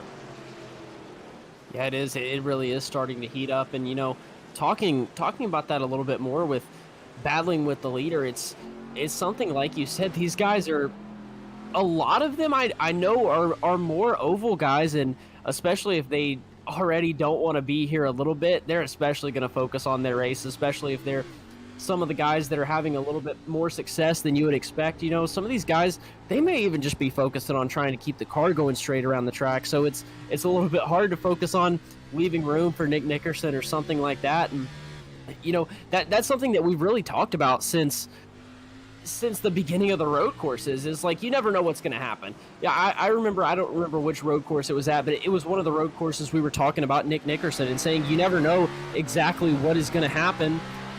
Somebody could wreck. They could take Nick Nickerson out, blah, blah, blah, whatever. But really, this is somewhere where we can really talk about that. We started with a field of 47, almost 50 cars. I think we may have started with 50 cars. At least 50 were in the session. So that's something, if it's going to happen anywhere, it's right now. This track may be big, and it does have its runoff and everything, but with as many cars as we have on the track and as much racing as we have all over the track, if something is going to happen and and, really get in Nick Nickerson's way, it's going to be tonight. Yeah, that's a great point, considering just how many cars there are on this track here at COTA. It's a long lap as we see Bivens down to the inside of Yancey up to the turn 1 hill. Another occasion of this braking zone being one that decides a battle. There goes the 76 car down the inside of the 51. But no, that's a great point there, Evan. Think about how long this track is at Circuit of the Americas. It's long, but when you have that many cars, like you said, 50 guys registering for the session, it's not a ton of track position when you get to these spots like the S's, and you have a battle like this one between 5 cars. I mean, Nick Nickerson is nowhere close quite yet to lapping these guys in this part of the track, but if he were to come up on this pack of 5, they're going to battle with each other for position, especially trying to get it in the top 10. And then you got to weave your way through each of these very quick individuals, and the longer Nick goes on, the faster the cars he's lapping are going to get. So it isn't the easiest thing in the world. I know it seems like at this point Nick's just coasting to the finish, and with a gap of about 19 seconds, which I will point out hasn't really widened since Brett Guzik and Christopher Hamilton pitted. But it is still a possibility that something goes wrong. We never want to speak it into existence, but we saw Brett Guzik, a very experienced driver, road course or otherwise, make a mistake there earlier. Nick is not outside of the realm of doing so, but of course, the fact that his lap times have slowed down to the point where he is running about even with these other guys, I would say it makes me pretty confident, Evan, that he's kind of starting to lax off a little bit, kind of starting to take it a little bit easier, and you can see just running by himself, no major reason to stress or to do anything crazy. So 5 laps to go here as he comes across the line here at COTA. Actually, 6 laps to go. I guess it updated a little bit early, but 6 laps, that's about 12 minutes, and yeah, very quick race here tonight at COTA, but it's been a very fun one. That battle at the beginning, I think, was, at least for me, well worth the price of admission tonight. Yeah, it was a great battle to start with, and honestly, it has been, I expected it to be a fun race. I expected it to be fun, but it's been a lot more fun than I even thought it would be. It battles all over the track. It's been a lot of fun to watch, and I can only imagine these last couple of laps are going to get even better. We're going to do something for the first time, I believe, this season. We may have done it at Daytona, but definitely a good time to do it right now with only 6 to go. Just a bit of an update here. The Through the Field segment presented by Perfect Shine Auto Spa. Let's just get a bit of an idea of where cars currently sit on track relative to one another. And, well, we start with your race leader. No big surprise there. The first guy we got to talk about, and well, he is a guy we talk about plenty, but maybe not so much at the road courses despite his abilities. Nick Nickerson continues to lead here at Circuit of the Americas, as he has since lap 1, though remember, he did lose the lead momentarily to the hard-charging Andrew Bedrosian there at the very beginning, but once Andrew kind of backed off a little bit and Nick got in a bit of a rhythm, it was all over from there. He sits 5 laps away from making it, I believe, 5 road course wins in a row in the Bandit Racing League. Back to second, though, Christopher Hamilton having a career best for him. He's still trying to hold off Brett Guzik, who sits 7/10 behind, but he has not cracked under the pressure so far, and I believe, again, he's looking for his first career podium. What a way to do it at a technical road course, sitting in second. After that, we got Brett Guzik there, the third car in the Through the Field, the final driver in the podium spots at the moment. He again continues to try to track down Christopher Hamilton. He got within half a second there into the braking zone that time by, but for the time being, he still has yet to find a way by. I hate to interrupt you, but the 51 of Curtis Yancey going around, going to lose a good bit of positions there. No, thank you for letting me know. We got to go back to, there he is, the 51 of Curtis Yancey, and yeah, what in the world has happened to him? He's gone down to 13th position, as opposed to 11th, where he was just sitting in that battle with Markel and Bivens. So go to your Apex Sim Racing replay, get your first look at what gutting back on track pretty quickly, clearly, but regardless, if you lose that much time, that much track position, extremely costly, regardless of what position you end up in. Actually unable to see the incident in question here on my telemetry, so there it is there. So this could have been the issue. No, it doesn't appear to be. So not particularly sure what happened there, Evan, but no, you're absolutely right. He's dropped back about 8 seconds from where he previously was, and yeah, now Curtis Yancey's sitting in 13th as we speak, so still not a bad spot. He's still up 30 positions from the start of the race, and he's still got this battle between Lacey and Foster right in front of him to potentially slow 2 cars down, give him some track position. As Mason Flagar, we see right up front, the 72 car goes wide. But yeah, just a uncharacteristic mistake as far as the road courses go from Curtis. He doesn't tend to make tons of mistakes on his own, just driving by himself, so kind of a surprise to be sure.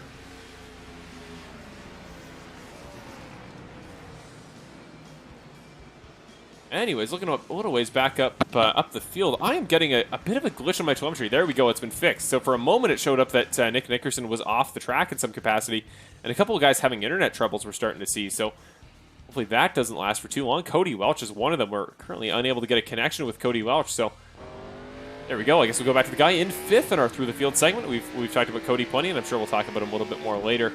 There you go, going back live here to the perspective of Andrew Bedrosian. We should be. There we go. Now we got it all figured out. So Andrew Bedrosian there currently sitting in 5th. I know he's currently back to the end of the top 5, which, considering where he was a little bit earlier, might be arguably a little bit disappointing for him with the pace he had in qualifying. But that battle at the beginning, Evan, was one of the best we've seen all season. And speaking of battles, this battle between Christopher Hamilton and Brett Guzik is heating up. We'll go back to Andrew Bedrosian in just a moment, but this is more pressing for the time being. The 15 car down to the inside, so he's got the more dominant defensive line, but Brett Guzik still trying to find an opening wherever possible. Will he just send it down the inside one of these corners? Plenty of opportunities to do so. But Evan, I honestly don't see, especially with wins and things of that sort, not punching you into the playoffs this year. In a season where getting to the playoffs is just about consistent point scoring, I wonder if we'll even see Brett try one of those aggressive moves on Chris towards the end of this race. I don't know. You know, you want to say in your head, and I'm usually the first one to say that he's probably just going to hang in and he's going to get the points, but as a driver, that's really not usually on the front of your mind. You're usually just thinking that I want to get past that guy in front of me and I want to go win this race, or I want to get on the podium, whatever. So usually, yeah, I'm the first guy to say he should just hang out and he should get those points, but that's not usually how it goes when you're the guy in the driver's seat. So we'll just have to wait and watch the 04 and see what happens. It looks like he's being really aggressive behind the 15, but we've got a couple of laps to find out. They're running out of time, though. Now down to 4 laps to go, and these guys are 20 seconds back of Nick, so make that effectively 3.5 laps. And really just, yeah, I don't think I've seen Brett, besides that lap there, really make an aggressive attempt to get by Christopher Hamilton. Like, he can get close, but Chris is just so dialed in right now, and the slipstream, as important as it is, really kind of gets canceled out there at the end of every straightaway, because you get to the braking zone, and the car who didn't just have a slipstream on them is able to brake a little bit quicker, usually takes the quicker line out of the corners. You see Brett Guzik, the back end, kicking around on him for a moment. The 04 going way wide there off the exit of the racing surface. Really late braking point, too. Gonna send it in there, but he gets it woed up in time. Great car control by Brett Guzik, and we're going to go off the back of Christopher Hamilton here, this time down the long straightaway, down towards turn number 12, just to get an idea of how much ground you make up here in the slipstream.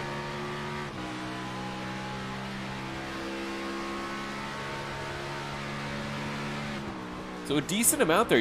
If you're looking up there in the timing tower, you can see the tenths ticking down by about maybe 1/10 every 2 or 3 seconds. So it is noticeable, Evan, but again, that canceling out effect, once you get back into the next corner, makes it somewhat difficult here to pass, even with these long straightaways and hard braking zones that are usually the best passing points on a track.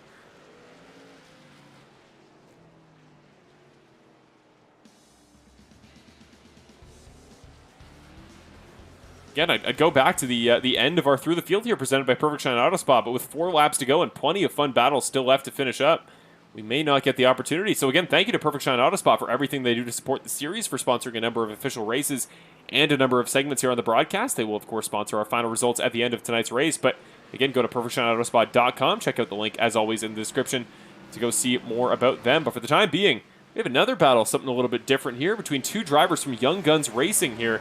That is Nolan Gross and Jackson Knock battling for 22nd, 23rd. And that's Hunter Henry here, the fan favorite, right behind them in 24th. So something a little different, a couple faces we haven't seen so far tonight. And again, we will keep an eye on that battle for the second spot. But for just a moment here, we'll go back to this battle and just really getting an idea of how great the competitive racing is here at Circuit of the Americas, with these sweeping S's turns, allowing guys to really make up a ton of time to the driver in front in any given corner if you can nail your entry and exit.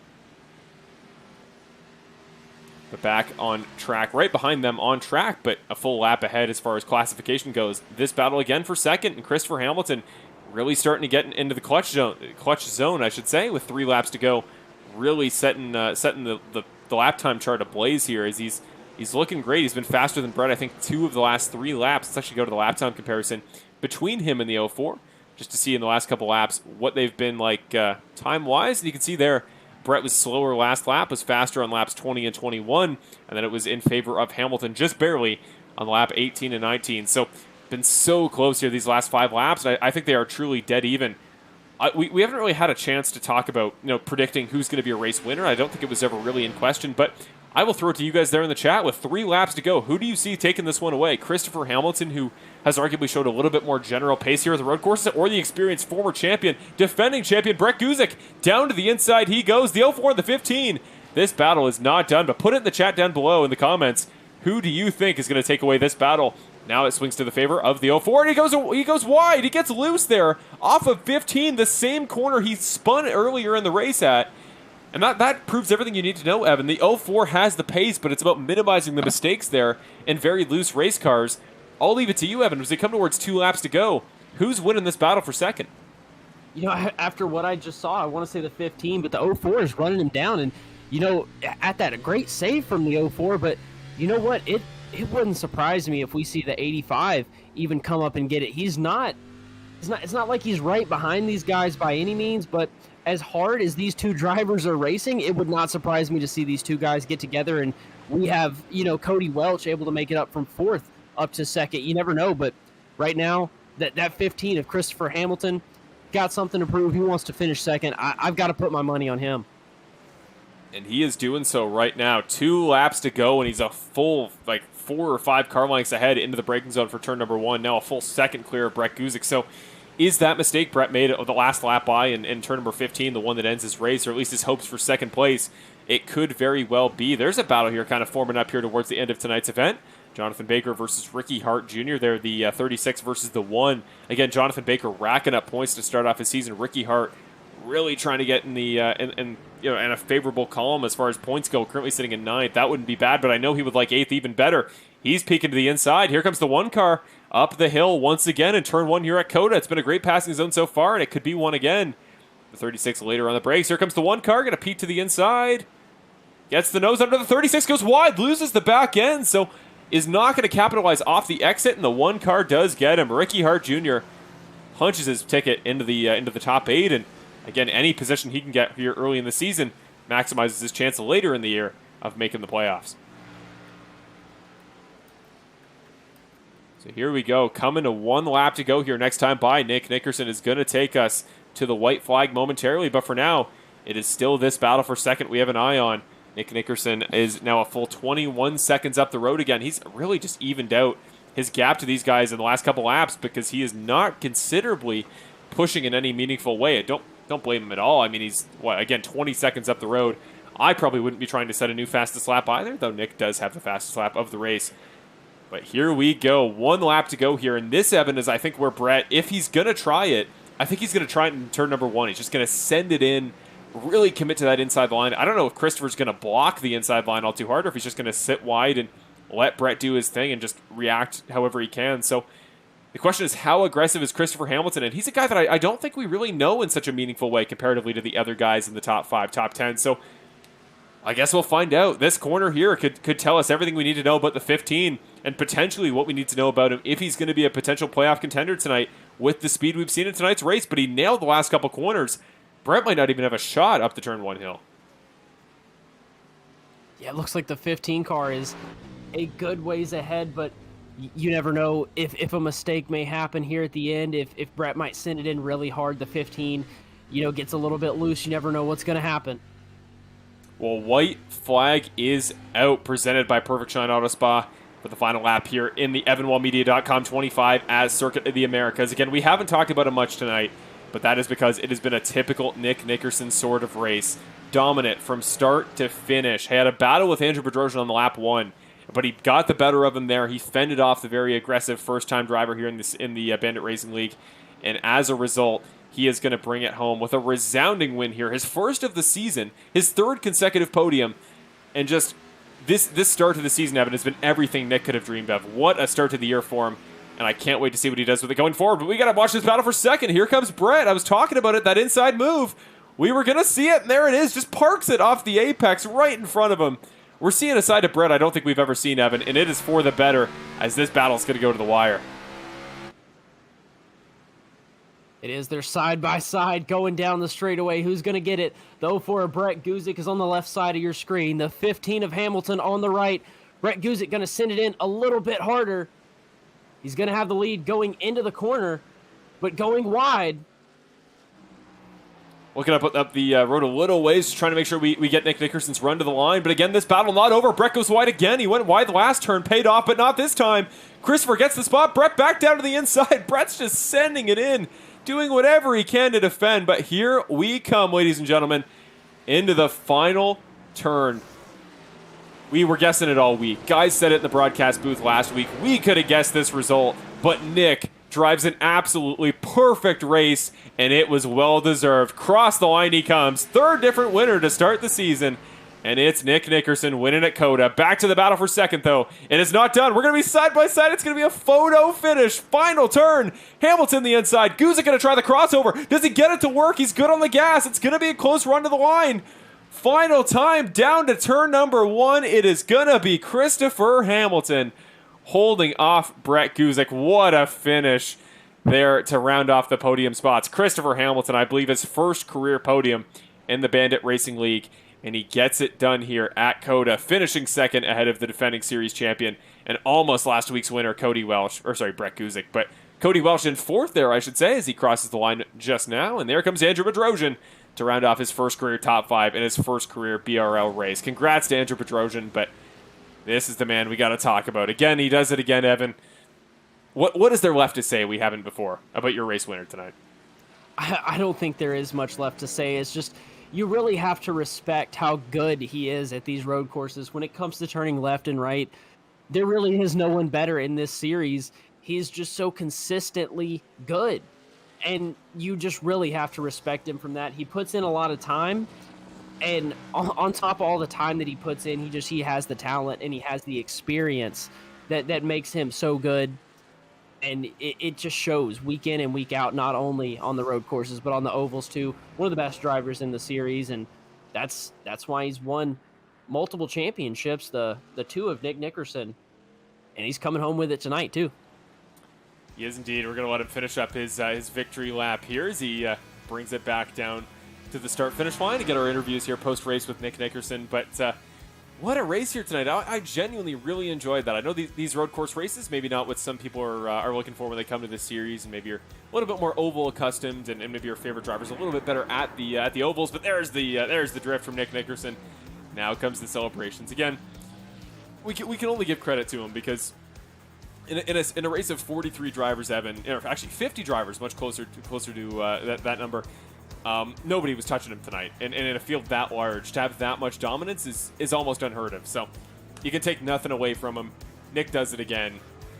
First win of the season. And I'd imagine if you were anybody in this series, if you're a betting man, we don't have betting in this series, but if you were to, you got to think there's going to be more here for Nick. Although we did say that about Cody back a couple seasons ago at Rockingham. So we shouldn't be surprised at this point if we see maybe an unforeseen winning streak or an unwinning streak, but no, just what a driver. He's drifting around these corners here. You can just tell the car control. You can tell the ability he has. I am personally scared in regards to trying to beat this man at Watkins Glen because that is going to be a tall challenge, and we saw tonight exactly why.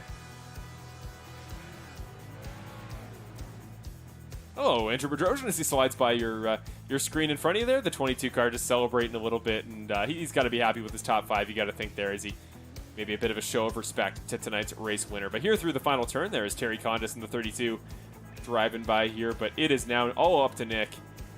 We're going to go to the broadcast booth here in just a second, do an interview with your race winner, but again, just textbook, Evan. Nothing more you can really say than that.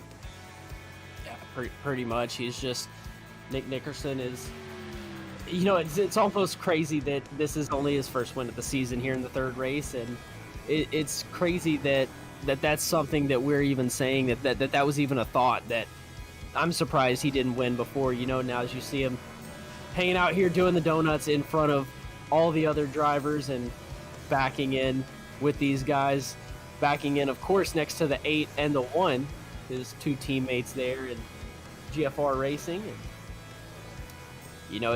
he's just one of the most consistent drivers, and I'm excited to see how this season plays out for him. We have a lot of good drivers in this series, and they're just getting better and better. So I'm really excited to see whether Nick is able to continue his dominance or whether we're going to see some other drivers that are going to come in here and they're really going to take over, and they're going to, if Nick is going to kind of have to give up the reins to some of these other drivers, or if he's going to be able to continue his dominance. That's something that's going to be fun to watch play out over the course of the season.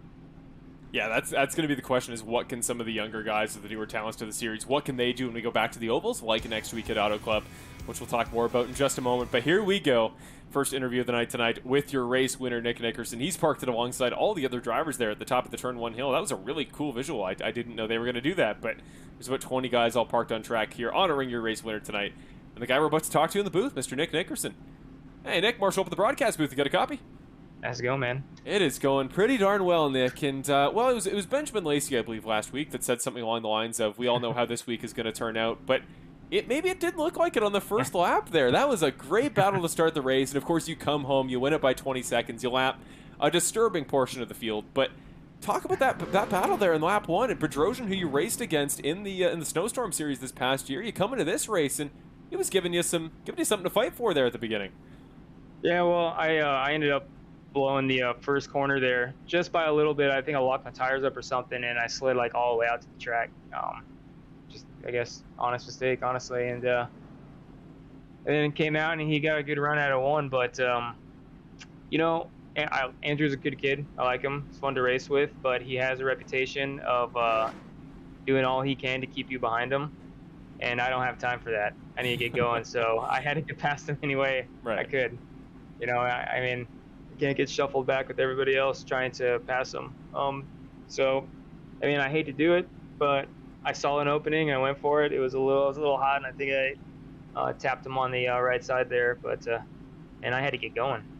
You know, so yeah, and that's pretty much it from there. You know, it was just all about just trying to save the tires as much as I could and still maintain speed.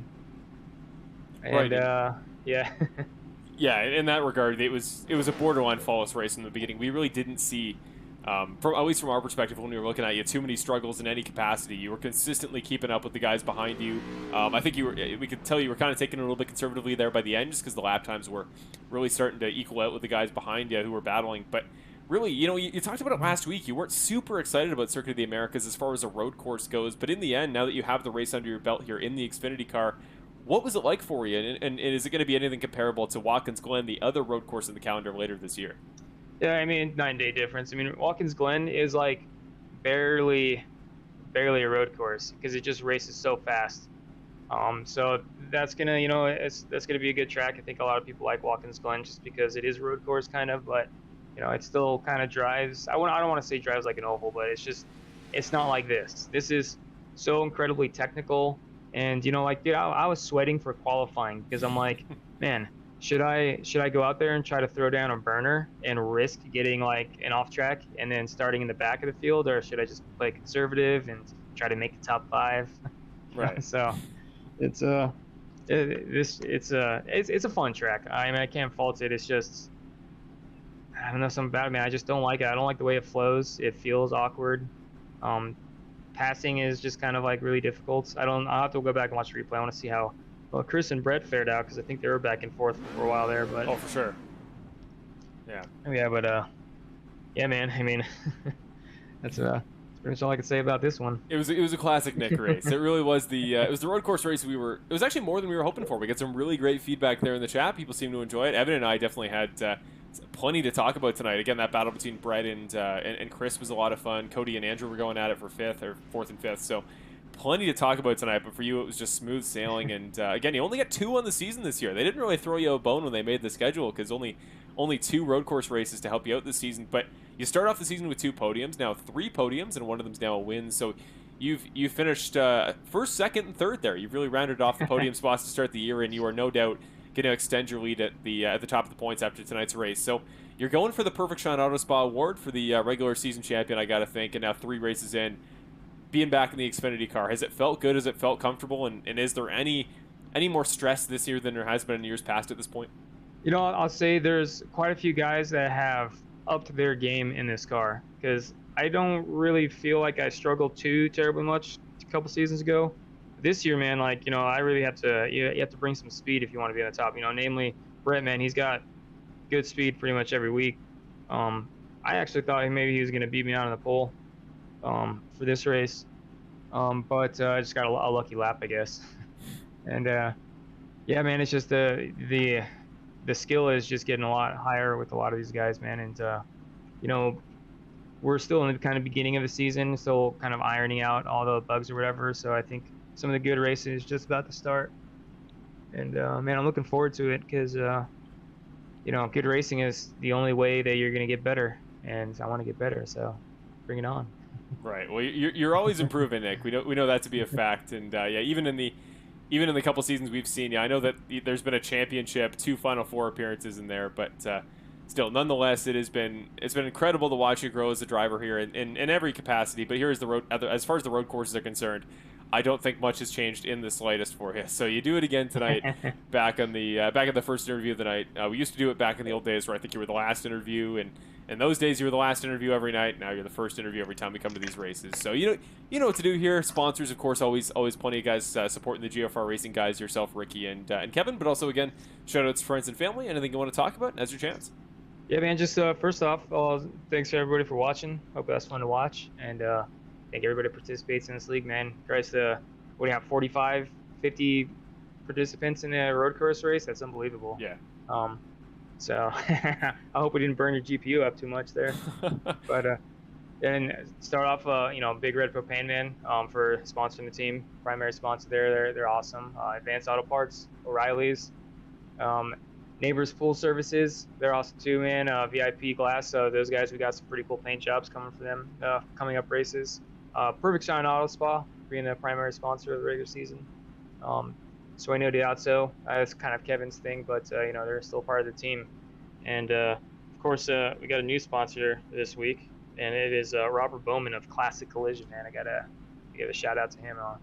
Looking forward to clicking off a couple more wins here. And gotta thank Bill for all he does for the league. Can't forget that. And Marshall, man, and Evan talking today. Yeah, he's with us. Yeah, Marshall and Evan, man, I appreciate you guys doing the broadcast. Definitely looking forward to watching this one. Awesome. Yeah, always a pleasure. And again, tonight was the best road course race we've had in a very long time. So you definitely did your part in making it fun there in the first couple laps. But again, like you said, when you got to go, you got to go. And you got out to a 20-second lead and didn't look back. So classic race for you tonight, Nick. Again, I always have the utmost respect for what you do in this series as far as these road courses go. And until somebody can find a way to at least get close to your level consistently here in terms of pace, it'll be I'd imagine more of the same here. But again, we talked about before, we're going to make it work officially that I will run the race at Watkins. And I know you've got a full season to think about, but I can put like 4 or 5 weeks into just focusing on one race to try to make something interesting in some capacity. So we'll look forward to that. Maybe next time we're turning right, maybe you'll have some company there in some capacity. At least that's the hope. So yeah, man. Well, you know, these road courses are getting less and less easier every time. So it's only a matter of time. I mean, you know, Andrew there, I'm not sure how he finished. But, you know, obviously he has speed for qualifying. I don't know if he can keep the car under him, you know, tires, that is. But Brett, you know, he's just like on the verge. Chris showed some speed too. I mean, 20 seconds is not a lot. I mean, that's just me being up front and not having to battle with anybody. Those guys were battling all race long. So if they were up with me and, you know, throwing passes, I probably still would be with them. You know, that's just the leader advantage. So, yeah, man, looking forward to the next race. Perfect. That's what we like to hear, Nick. Always a pleasure. It's been 3 for 3 this week, and we go to Auto Club next week, a track that you've been pretty apt at in the past. I wouldn't be surprised if it's 4 for 4, but best of luck, and yeah, we'll see you in 7 days' time. Congrats on win number 1 this season. All right, man. Appreciate it. Talk to you next week. There you go. So that'll round off your first interview here of the night with GFR Racing driver, the number 2 of Nick Nickerson. Nicholas Nickerson, we'll call him, or Nicholas Nicholaserson, or there's got to be some more fun way we can say Nick, because I swear we say that name more than anybody in broadcast series history with the frequency of with which he gets great results. So with that, we're off to our next guy here. You can see on Skype, and I believe it is our first time ever getting a chance to interview him. So something a little bit different tonight. Second place finisher and a great drive from start to finish. Had to hold off Brett there at the end. It is Mr. Christopher Hamilton. Let's get him in the broadcast booth. First podium of the season. Just a quick moment here. And there we go. Your second interview of the night was second place finisher, Mr. Christopher Hamilton. Hey, Christopher, it is Marshall up in the broadcast booth. You got a copy? Yeah, I got you. Welcome, Chris. So I believe it might be our first interview with you here in the broadcast booth. As quick and as consistent as you've been in the past, but tonight you got the second interview of the night. You finished second tonight at COTA, and it was just such a fun drive to watch with you from start to finish there. That battle at the end with Brett was arguably the best one of the race. So just talk us through those last couple laps there. You know, Brett got by you there, made a bit of a slip up. You guys were back and forth in the corners. What was it like trying to defend at a track like COTA from him? I'm slightly out of breath, and yeah, just managing tires. Not trying to wheel hop, not trying to slide them out, and in the heat of battle, it's kind of hard.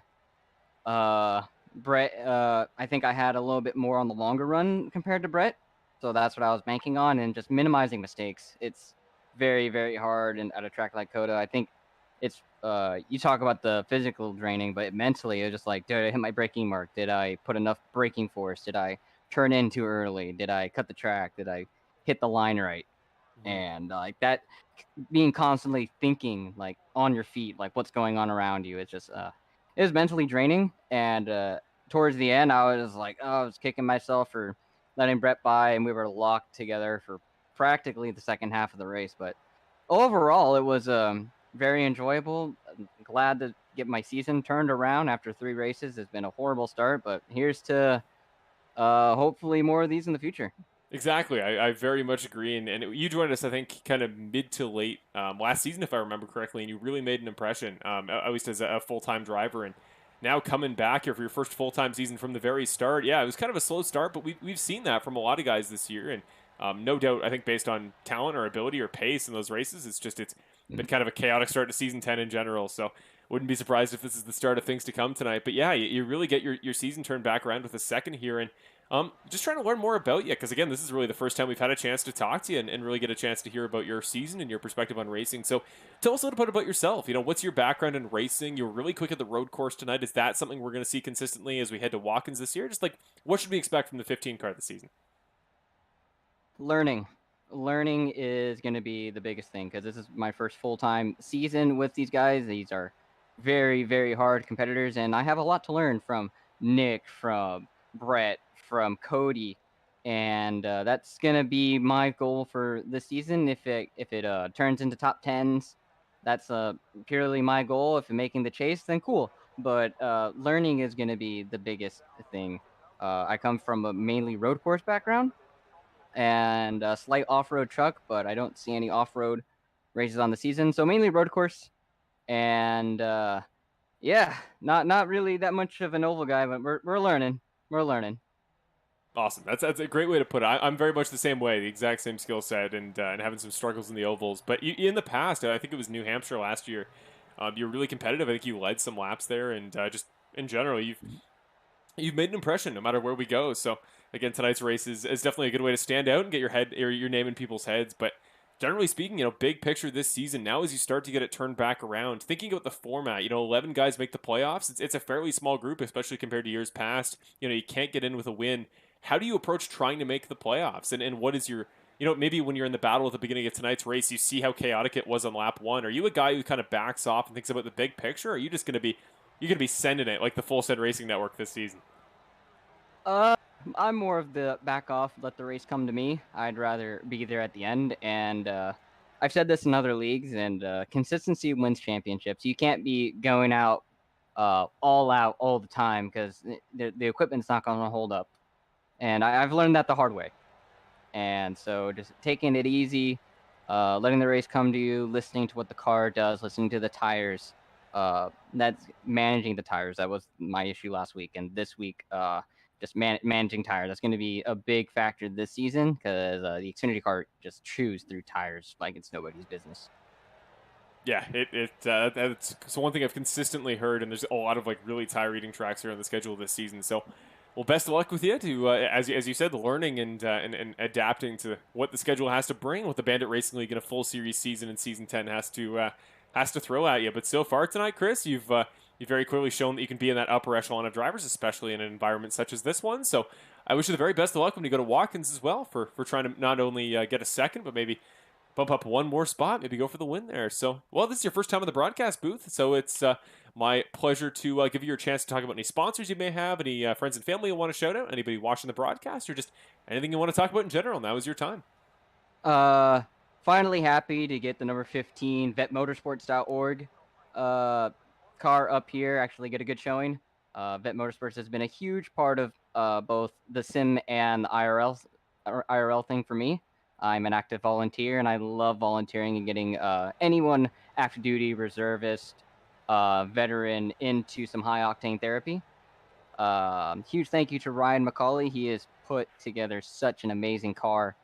I think it's one of his best works, both the black and the white version of this car. He did a fantastic job, and thanks to everyone watching this broadcast. We wouldn't do it without you guys. We appreciate putting on a show, and we appreciate you guys watching. So thank you, and thank you for the broadcast, Marshall. Perfect. Very, very well said. Thank you, Christopher. It's always a pleasure, and yeah, I've wanted a chance to get to talk to you and you get to know you a little bit better for a while. So, way to go tonight, qualifying in a great spot and converting it to a second place, holding off the defending series champion. What a way to turn your season around, man! And I wish you the very best of luck next week at a track like Auto Club. That for somebody that maybe doesn't love ovals, might not be too bad to try to accommodate. So, enjoy your win, celebrate, but get focused on next week and keep trying to work your way up the points. Appreciate it, Marshall. Thank you. Perfect. Thank you.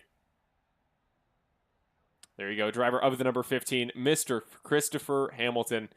What a drive for him tonight, man. What a year it's a year in the series, like a calendar year it's been for him. He's really made an impact in his time in the series, but tonight was finally the night that everything got put together and he found a way to make it count and to come away with a second place, his best finish in series history. Not the best finish in series history as far as he's concerned for Brett Guzik, but that does not mean it was not a good night for him. Of course, the defending series champion. He's had some great performances in the past, but he's always been good at the road courses, and that was true again tonight. He comes home third. Could have very well been second there, but we'll talk to him as we did with Christopher about that final battle with he and the 15 car in just a moment here.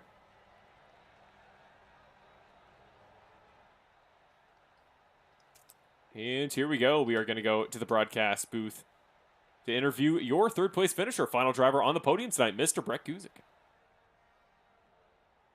Just got to find Mr. Brett Guzik. There he is. Hey, Brett, Marshall up in the broadcast booth. You got a copy? Yeah, I've got you, Marshall. Hello, Brett. Good to talk to you again, my man. I believe it's the first time since the championship winning race last season. You are back, and you're back in a big way tonight. What a drive from you and everybody else there in the top five. But first, we got to start at the obvious spot. You and Christopher there. One of the best battles we've seen at a road course in a very long time to the very end. Just talk us through, what's it like at COTA trying to get those passes done? And you were back and forth in front of him, behind him. What was it like there with 5 to go? It's just like a really fine line on the limit at this track. If you're trying to run like 99% and trying not to slip the tires and trying to maximize the distance on the track and just trying to do everything to channel momentum and stuff like that and not slip the tires and spin out or something silly like I did. But yeah, I think I probably had second place pace, but I made a few mistakes in traffic, and then I got up to Chris and he made a few mistakes in traffic, and we just kind of ended up battling there pretty much the whole last stint. And that's kind of how it turned out. And with the last few laps, I just, since we were battling there, I just tried to make it interesting. Oh, you really did. Again, I think it was almost a coin toss there in those last 2 laps. If one corner happened to go one way, maybe giving you a better opportunity in the next corner, it could have gone very differently. But no, you guys laid it all out there. And again, lap traffic definitely played a part. So who knows if you had gotten a little bit more track position up to Nick, maybe it could have been even closer there at the end. But I want to get a chance, because we didn't get a chance to interview you last week about it because you didn't finish on the podium, but you came darn close. Let's talk about Las Vegas, because that was one of the most gutsy performances we've ever seen. I remember Evan and I, in the last 20 laps, were like, okay, he's still up front, but no way he makes it to the end on fuel. And Brett, you came within 2 corners of winning the race there at Las Vegas. Talk about the finish there and just what was it like there, coming that close on fuel at the end? I was just using all the tools that I had available, just trying to get to the end. Just looking at like the fuel calculator that I have, and just trying to figure out if I can make it to the end. I think I had to make 36 laps of fuel, go somewhere around 39 and a half laps, somewhere around there. And I got there. Unfortunately, while I was getting there, I wasn't really cognizant of like how much fuel it was telling me that I needed to save. So it would say somewhere around point 0.2, something like that. And point 0.2 means at that track somewhere around 2/3 of a lap. So I didn't realize exactly how far that is and Right. and at the end try and get that number to come down to 0. And just kind of had to, make something happen there at the end, especially when I knew I couldn't get there in the last few laps. Yeah, well, it was an incredible finish to watch. You've given us two great finishes 2 weeks in a row, but unfortunately neither have resulted in a win yet. But I mean, last season you rattled them off late in the year at some really clutch tracks and in really exciting fashion. You always have really exciting finishes, Brett, and that's kind of become a reoccurring pattern here. But as we go on forward in the series, of course, as the defending series champion, you should know better than anybody what it takes to rattle off points as the season goes on consistently. So as we come out of 3 very different racetracks, off to a 4th different racetrack next week at Auto Club, are you seeing a pattern develop as far as who's been quick, what it's been taking these guys to win, and how are you going to adapt off the first 3 races of this season to try to get your first win of season 10? I think just as far as patterns, I think Nick being strong early in the season, the continuous pattern that he sets almost every season, he's very strong, especially in the middle of the season, and keeps racking up those very good finishes, whether it's wins or top 3s, that kind of thing. You see him here interviewing almost every week, and that's basically what you have to do throughout the season. I think I'm putting myself in position here. I just have to kind of close and I'll be on the podium hopefully every week as well. But once we get down to it, it'll kind of be game on, and I'll just battle it out there at the end. So we like to hear. It's what you did last year, and in a car that you've proven to be very talented at, just as well as you were in the truck so far this year. I have no doubt we'll see a very similar championship. So despite Nick's success early in the season, in my mind, there is still a very, very, very large top tier of drivers here that I think could definitely compete, and you are absolutely number 2 on that list so far, Brett. So absolutely, best of luck going forward. But you know what to do here. You did it plenty last season. You've done it a couple well, this is the first time this season, but it'll be one of many. So any shout-outs, any sponsors you want to mention, anything you want to talk about, now's your chance. Yeah, sorry I couldn't get here sooner, but I'd like to thank everybody watching tonight on Full Send Racing Network, everybody at Bandit Racing League, all the admins, Bill, just all the admins that helped put this on, all the race directors, and just everybody watching tonight. Hope it was a good show that we could put on and try to make it interesting there. And just thank everybody for watching. Well, you always do. You always make it fun, and you did again tonight in that battle with Chris at the end, and that finish last week at Vegas. You've been providing probably 2 of the 3 or 4 best moments of the season so far, Brett. So keep doing that, and that's all we'll care. And we just want to see you have more success this season. So best of luck next week at Auto Club. Best of luck going forward in general, and we'll see if you can do another great road course performance later this year at Watkins Glen. All right, thanks, Marsh. Thank you. Awesome. So thank you to Brett Guzik there, tonight's 3rd place finisher, and of course the defending Bandit Racing League Series champion in last season's Geezer Authentics Truck Series. And there you go. That'll round off your interview portion of tonight's race, and that leaves us with only really one more thing left to get to before we head off the air in a moment.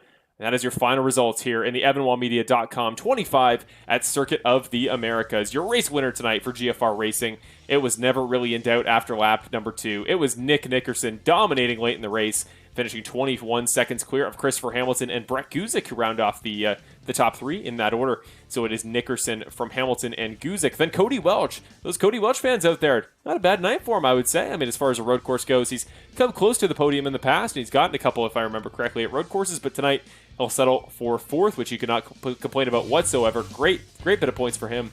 He continues to work his way up the chart. Then it's Andrew Bedrosian there for Time Stopping Motorsports here. In his first career race in the series, comes away with a top 5, qualifies in 3rd. That was a standout performance for Andrew as he jumps over from my other series we broadcasted on this channel, in which he is the defending series champion. So best of luck to Andrew here in the future, and we'll see what he can continue to do in the oval portion of this series, not just the road courses. And it's Alec Daffin making his debut as well tonight in the 48 car. He finishes in 6th. The final driver within a minute of Nick Nickerson, because it's Jonas Lazatter finishing in 7th ahead of Ricky Hart Jr. Jonathan Baker for the second week in a row running a great race. And Curtis Yancey, remember, he qualified in 43rd, finishes in 10th. What a drive by the number 51. Mark Allen Bivens, your most improved driver and season opening race winner there at Daytona. He finishes in 11th. Then it's Kevin Foster in 12th. Last week's winner, Benjamin Lacey, in 13th. Sean Britt finishes 14th in the 98 car. Then it's Michael Campbell in the 88 car. That's a new face that I don't think I've seen here before. Then it's David Lakey in the 84, finishing in 16th. Joshua McQuiggan there in 17th. Ricardo Bernal finishing after that in the number 19 spot. Then after that, 18. Then it's Kel Zook in 19th. Garrett Hall rounds off your top 20. Then it's Brandon Jackson, Benny Hogan, Nolan Gross, Hunter Henry, Jackson Knock. Then it's Tony Hilbrands, Connor Zook, Jason Greenwell. Move down a little bit further in the field. We got Terry Condis in the 29th spot, Christopher Ferrara in 30th. Co Canales, who had a great race last week, comes home in 31st this week. James R. Hartley in the 32nd spot, Connor Gibson in 33rd, Andrew Zook in 34th, Bill Harkins 35th. Robert Mathis scored a podium in his first race of the season. He finishes in 36th tonight. Anthony Caetano in 37th. Daytona pole sitter Eddie Hagge finishes in 38th. Then round off your field after that, it is Steve Orrick finishing in 39th, Hayden Paul in 40th, Brett Grunwald in 41st, Charles Oberg in 42nd. Mason Flagar was quick early, but in the end he comes across in 43rd. Alan Castle, 45th. Welcome back to the series, Mr. Alan Castle, and thank you as always for sponsoring us on behalf of Rogue Energy, and thank you for the glass that I still use to drink water out of every broadcast. You'll hear more about them and their support with the series in future weeks. The triple header, I'll just warn you guys now, is back. But then it's John Graham, Trey Ellis in 45th and 46th, Keegan Clark, followed by Jason Rome.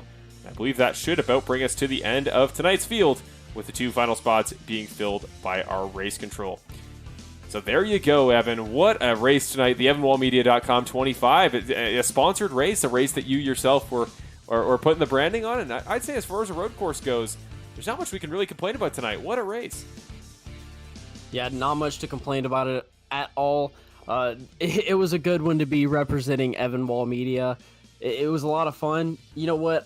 I'm excited to be turning just left again next week instead of left and right, but this one a lot better than I expected. It was a lot more fun than I expected. And, you know, for the few guys that are still watching, I would encourage you to go ahead over as soon as this finishes. Wait till it finishes. But when it does, head over to the Evan Wall Media YouTube channel. Check out my latest video over there. I want to be doing more of those in the future, but I've got 2 racing videos up there that I think went pretty well. I'm definitely going to be improving them in the future, but I would love if you guys would go check that out. It would mean a lot to me. And yeah, I guess we should just mention one more time, really excited for the upcoming weeks here on the Full Send Racing Network. I'm going to be moving more into a director role. You're not going to hear my voice as much. You'll still hear my voice every once in a while, I'm sure, but I'm going to be in more of a director role. That means Marshall can focus more on commentating. And then I've got a buddy of mine that's going to come in, kind of work the producer role a little bit more. So me and one of my friends are going to do more behind-the-scenes stuff. Hopefully it can make that stuff better in order to make Marshall have Marshall focus just on the commentating. That way, whoever's doing the graphics and everything like that doesn't have to focus on commentating. Whoever's commentating doesn't have to focus on doing the graphics. It can be split up, and you know, you can only be so good when you're trying to do everything at once. When you can really focus on what you're trying to do good, I think it can only make that better, and I think it's only going to make the broadcast a lot more exciting to watch here in the future. Yeah, I think no doubt about that, and it'll absolutely give me more time to focus. It's been tough adapting to a more production-based role here, trying to do everything broadcast-wise and commentate at the same time, but having Evan up here in the broadcast booth always takes some of the load off, and in the arrangement we'll have next week going forward is going to make it even better. So just again to clarify, same channel, same time, same place. Everything is going to be the same as to what you have to do each week to watch the Bandit Racing League, but in the future, things will be a little bit more smooth, a little bit more officially produced, and it's going to be good. I think only bigger and better things coming for the series in the future, and I can't wait to work with Evan and his partner the rest of the season going forward. So that's going to be great to watch. Great to have you here, Evan. And of course, yes, go check out his YouTube video. Go check out Evan Wall Media on YouTube, and of course, his link there in the description below.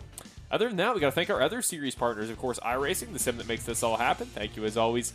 Geezer Authentics, the brand that provides all of our merch through the Bandit Racing League. So the link is as always, in the description to the Bandit Racing League merch. We plug it every week. We talk about it a lot, and I don't believe there's anything new as of this week being added, so nothing to really update. But as always, you're more than welcome to go check it out. But the thing we do want you to go check out, we have a little video here to play, is the Bandit Racing League website. This is a week ago, so the countdown is for Vegas, not for this week's race at COTA. But the Bandit Racing League website has so much valuable information for fans of the Bandit Racing League. If you want to check the week-to-week points, that's where you go do it. If you want to know the points before the broadcast starts, that's the way to do it through the week. If you want to go check out our merch, you can see it through there. CLR Series partners, season schedule, see every driver in the series, with a little bit of a blurb about information for your favorite driver, and lots more. There's so much to go over there each week. Just check it out passively throughout your week. If you're thinking about this as before Wednesday comes around, maybe on Monday or Tuesday at work, you're like, hey, I wonder what's going on in the Bandit Racing League. That is where you find out. So the BanditRacingLeague.com website, as always, link is in the description below. That is where you go check it out, and always great to support that and the merch as well. There's so much going on behind the scenes, and thank you as well to Chris and everything we're doing on Instagram. If you haven't followed the Bandit Racing League on Instagram, what are you doing? He posts so much great stuff, a lot of throwback videos and stuff that is bigger than just this season. So if you want to really get used to the Bandit Racing League, find out what we're all about, that is where you go for that. So go check that out as well. Thank you to Apex Sim Racing for premier sim racing gear. That is where you want to go, and use code BANDIT there at checkout for 5% off of your order at Apex Sim Racing. So again, their link as always in the description below, and I personally am looking to make some sim upgrades as I go on. Probably not in time for my my one-off appearance at Watkins Glen, but certainly enough that I can improve in the future. So that's where you want to go to support you guys for being Bandit Racing League fans. That is where you want to go if you want to get started in a sim racing career of your own. Other than that, Perfect Shot Auto Spa, as always, we got to thank them. They're a supporter for almost everything in the series. PerfectShotAutoSpa.com, as always, linked in the description below. Thank you to Kevin Foster and generally GFR Racing for supporting the brand there and keeping them going. So go check the link in the description below to their site. Of course, Full Send Racing Network, that is us. That is the channel you are on right now. And again, going to be some changes to how we operate on a broadcast level each and every week. But as always, Wednesdays, 9 o'clock, tune in. Full Send Racing Network, and you'll see more great Bandit Racing League content. And then there it is again, evanwallmedia.com. Go check him out on YouTube, and go check out his website in the description below. One more time, we're going to go over your schedule here for the rest of the season. Next week, we're going to Auto Club, and then the Monster Mile 2 weeks after that, so you get a 1 week break here. I know I'm going to be very busy for that week. It's a busy end of April for me, but then we come back at the 4th of May, and we go to Dover, and what a race that's going to be. The Nashville Super Speedway, then Indianapolis and Kansas will round off the month of May, and then in a couple weeks after that, it's going to be June 15th. The next time we're back at a road course, the final road course of the season. That's where I'll be making my one-off debut in the series in the 95 car, running at Watkins Glen. I am so excited to do that. I'm so excited to be in the series in a different perspective, and we're probably going to do some sort of arrangement where you hear plenty of me throughout the broadcast. Well, I'm more than comfortable with in-car interviews during the race, so maybe we can do some fun stuff like that. It'll be a different perspective, I'd imagine, but I can't wait to get to that point. And Evan, I know you don't love doing the primary commentary aspect. You're much more accustomed to production and stuff like that. You're very talented in that regard, but hopefully we'll be able to make something work for that race at Watkins. Oh yeah, for that race, I will definitely be the one commentating. Hopefully we'll be able to get some help. And by the way, anybody who's interested, anybody who's still watching and interested, if you're wanting to get into commentating or something like that, feel free to reach out. We could definitely talk about that. Yeah, 100%. We've given the opportunity to plenty of people in the past. We're always looking out.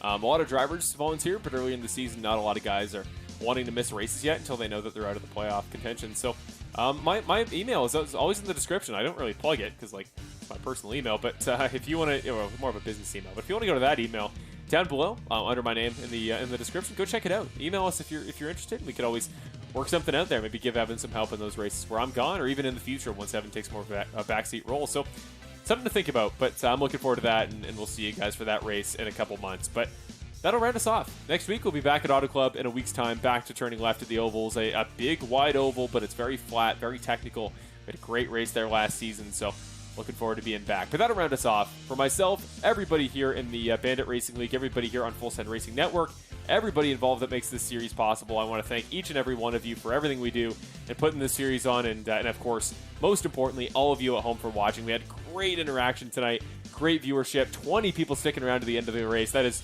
still absurd to me. Thank you guys for supporting the series to the very end, and we will try to make it worth your while here for the rest of the season. So for that, for myself, everybody involved tonight, thank you on behalf of the Bandit Racing League and the Geezer Authentics Xfinity Series. That'll bring tonight's race to an end. For the EvanWallMedia.com 25 at Circuit of the Americas, we will see you in a week's time at Auto Club Speedway.